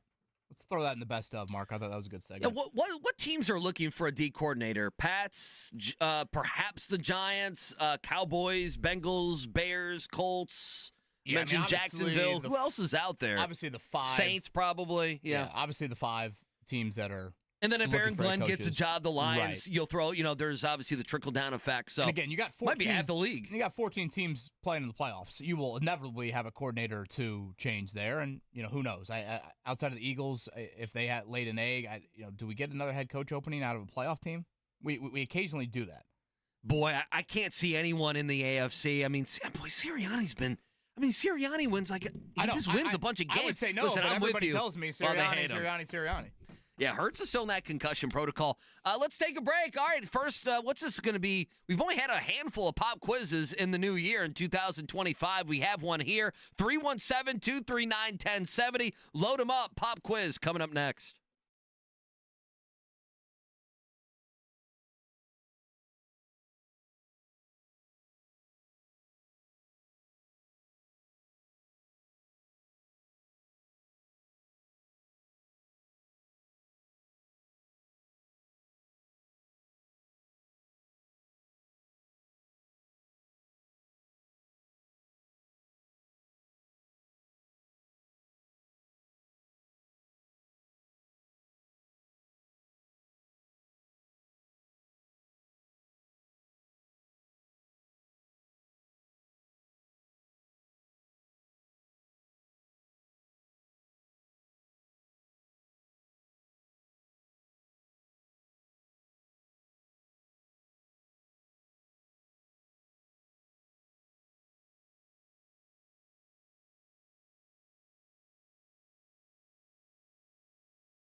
All right, pop quiz, 317-239-1070. As I just scan it, seems rather manageable here. So thank you to the Jiffy Lube Oil Change.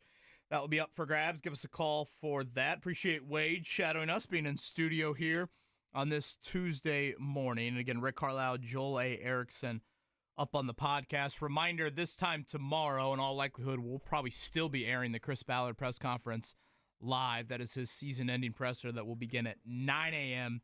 Eastern. And I'm really looking forward, Andy. We've got Sean McDonough joining us Thursday morning. I think you were out maybe. I was. When we had McDonough on last time. Oh, we I had was. him on just before the Notre Dame IU game. He was on the call. First off, I love McDonough. Yeah, you basically had all the guests that Mark had been trying to get on. You had them all on that day. We've been talking about it for the last 3 weeks. I took a day off, and I thought, well, my God, look at this laundry list. He was great. Oh, he's great. I love Yeah. just first off, again, I love him as a play-by-play voice, but I really enjoyed how much energy he brought to a game that, of course, meant so much to us in our own backyard of Notre Dame and Indiana. He has remained with Notre Dame through the playoffs. Did the Georgia game. Him and Greg McElroy will do the Penn State game coming up on Thursday. So, selfishly, I'm looking forward to that one. Yeah, I'm sure you are. And again, you're still planning if Notre Dame goes to the national championship game. This is all still happening, right? You're going, you and your brother. You're taking Flights. a Comrex maybe. You got a flight. You'll have to book a flight. Flights are booked. They have been booked now for several weeks. It's the tickets that's not booked, right? Correct. Okay, gotcha. My DMs are open, people. There'll be some people in the area that will make the trip down there. It'll be nice and Tried to warm. say that to women in college, and shockingly, it didn't really work very well. So here I am at the age of 35, hoping for someone to slide in there for Notre Dame. Now, before we national get to a title game pop tickets. quiz, let me ask you And this. I have the Airbnb booked. Okay, it's in Atlanta. And it's refundable.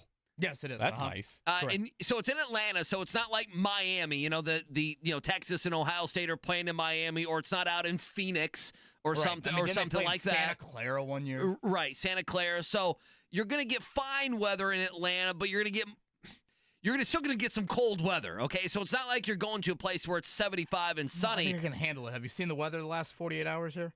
Well, that was going to be my question. I know several people in this area and where I lived in southern Indiana that actually went out of town and their husbands or wives were left with the kids and a foot of snow. Oh. What if that happens? What if you're in Atlanta and it dumps a foot of snow and your family, where's my husband to That's when he's heading to shovel the family That means out. Kevin's heading to Diamonds Direct again. I love Maddie Bowen so much. She is an incredible wife, an amazing mother. Cannot stress that enough. I hope she would be supportive of. Right. It's only it's only a couple nights, right? Have you been to Atlanta 4 before? o'clock flight Sunday, okay? 4 o'clock flight Sunday, so That's I not can be with bad. the kids. Pretty much. Now, That's not bad. The only issue is Monday is, it's Martin Luther King Day, so the kids are away or home from school. So unfortunately, it is a full day with the kids. And then Tuesday, I think I'm 9 a.m. So theoretically, I do the show Monday. Am I talking too much about this? Are they going to lose on Thursday?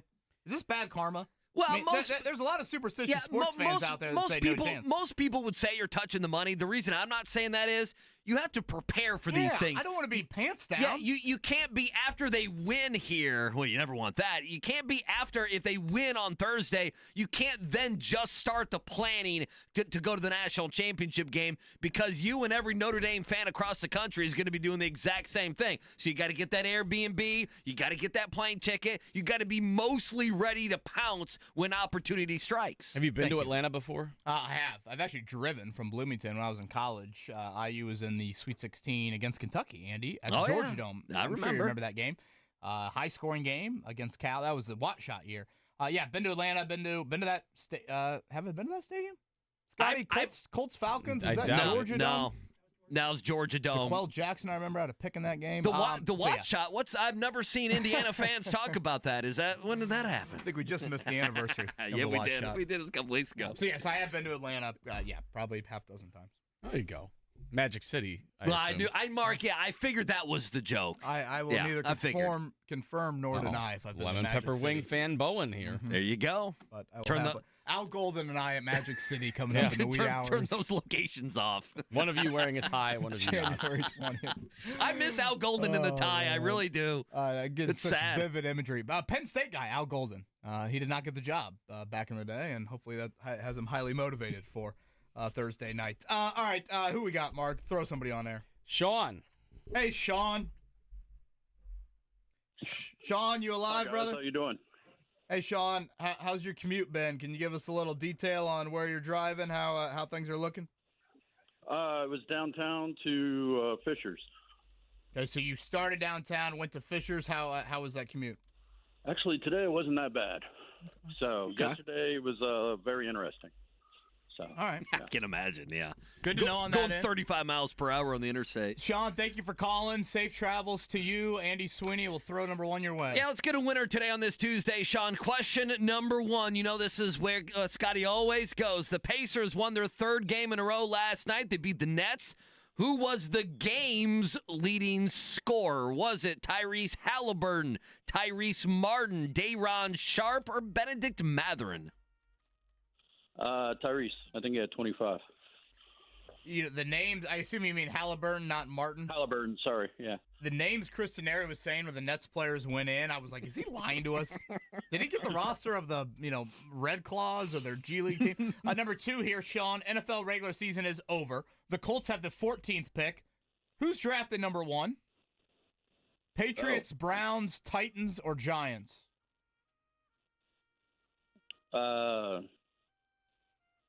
They all have near the same record. Gotta think they go quarterback, right, Andy? Yeah. Oh, yeah. I would hope so. Yeah, their coach hates the quarterback they currently have. The guy they drafted a couple years ago. One more time? No, they don't want to drink that coffee. Titans.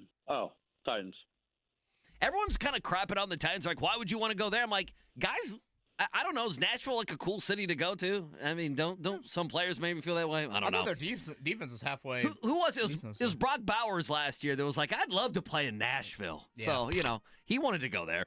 Number three, name the last player the Colts drafted with the 14th overall pick. Obviously, 14 is what they are going to be picking there in April. Was it Leatu Latu, Mike Curtis, Malik Hooker, or the Colts have actually never used the number 14 pick? Latu was 15th. Curtis was in the 20s. Malik Hooker was 18. Never used it. Damn. Never had the 14th pick. Sean, he's certainly, he's examining this Colts draft pick history here. Sean, boy, if you know the answer to this, I almost feel a little bad. This is a degenerate special. Who won last night's FCS National Championship game, Sean? Was it Montana State, North Dakota State, South Dakota State, or South Dakota? North Dakota State. Hey, God bless you. You're Sean, all over were you that watching? one. Did you have money on that game? Do you have family that play for the Bison? No, it's just they tend to win every other year. So that is true. Are they the dome? Do they have the cool dome? Fargo Dome? Awesome.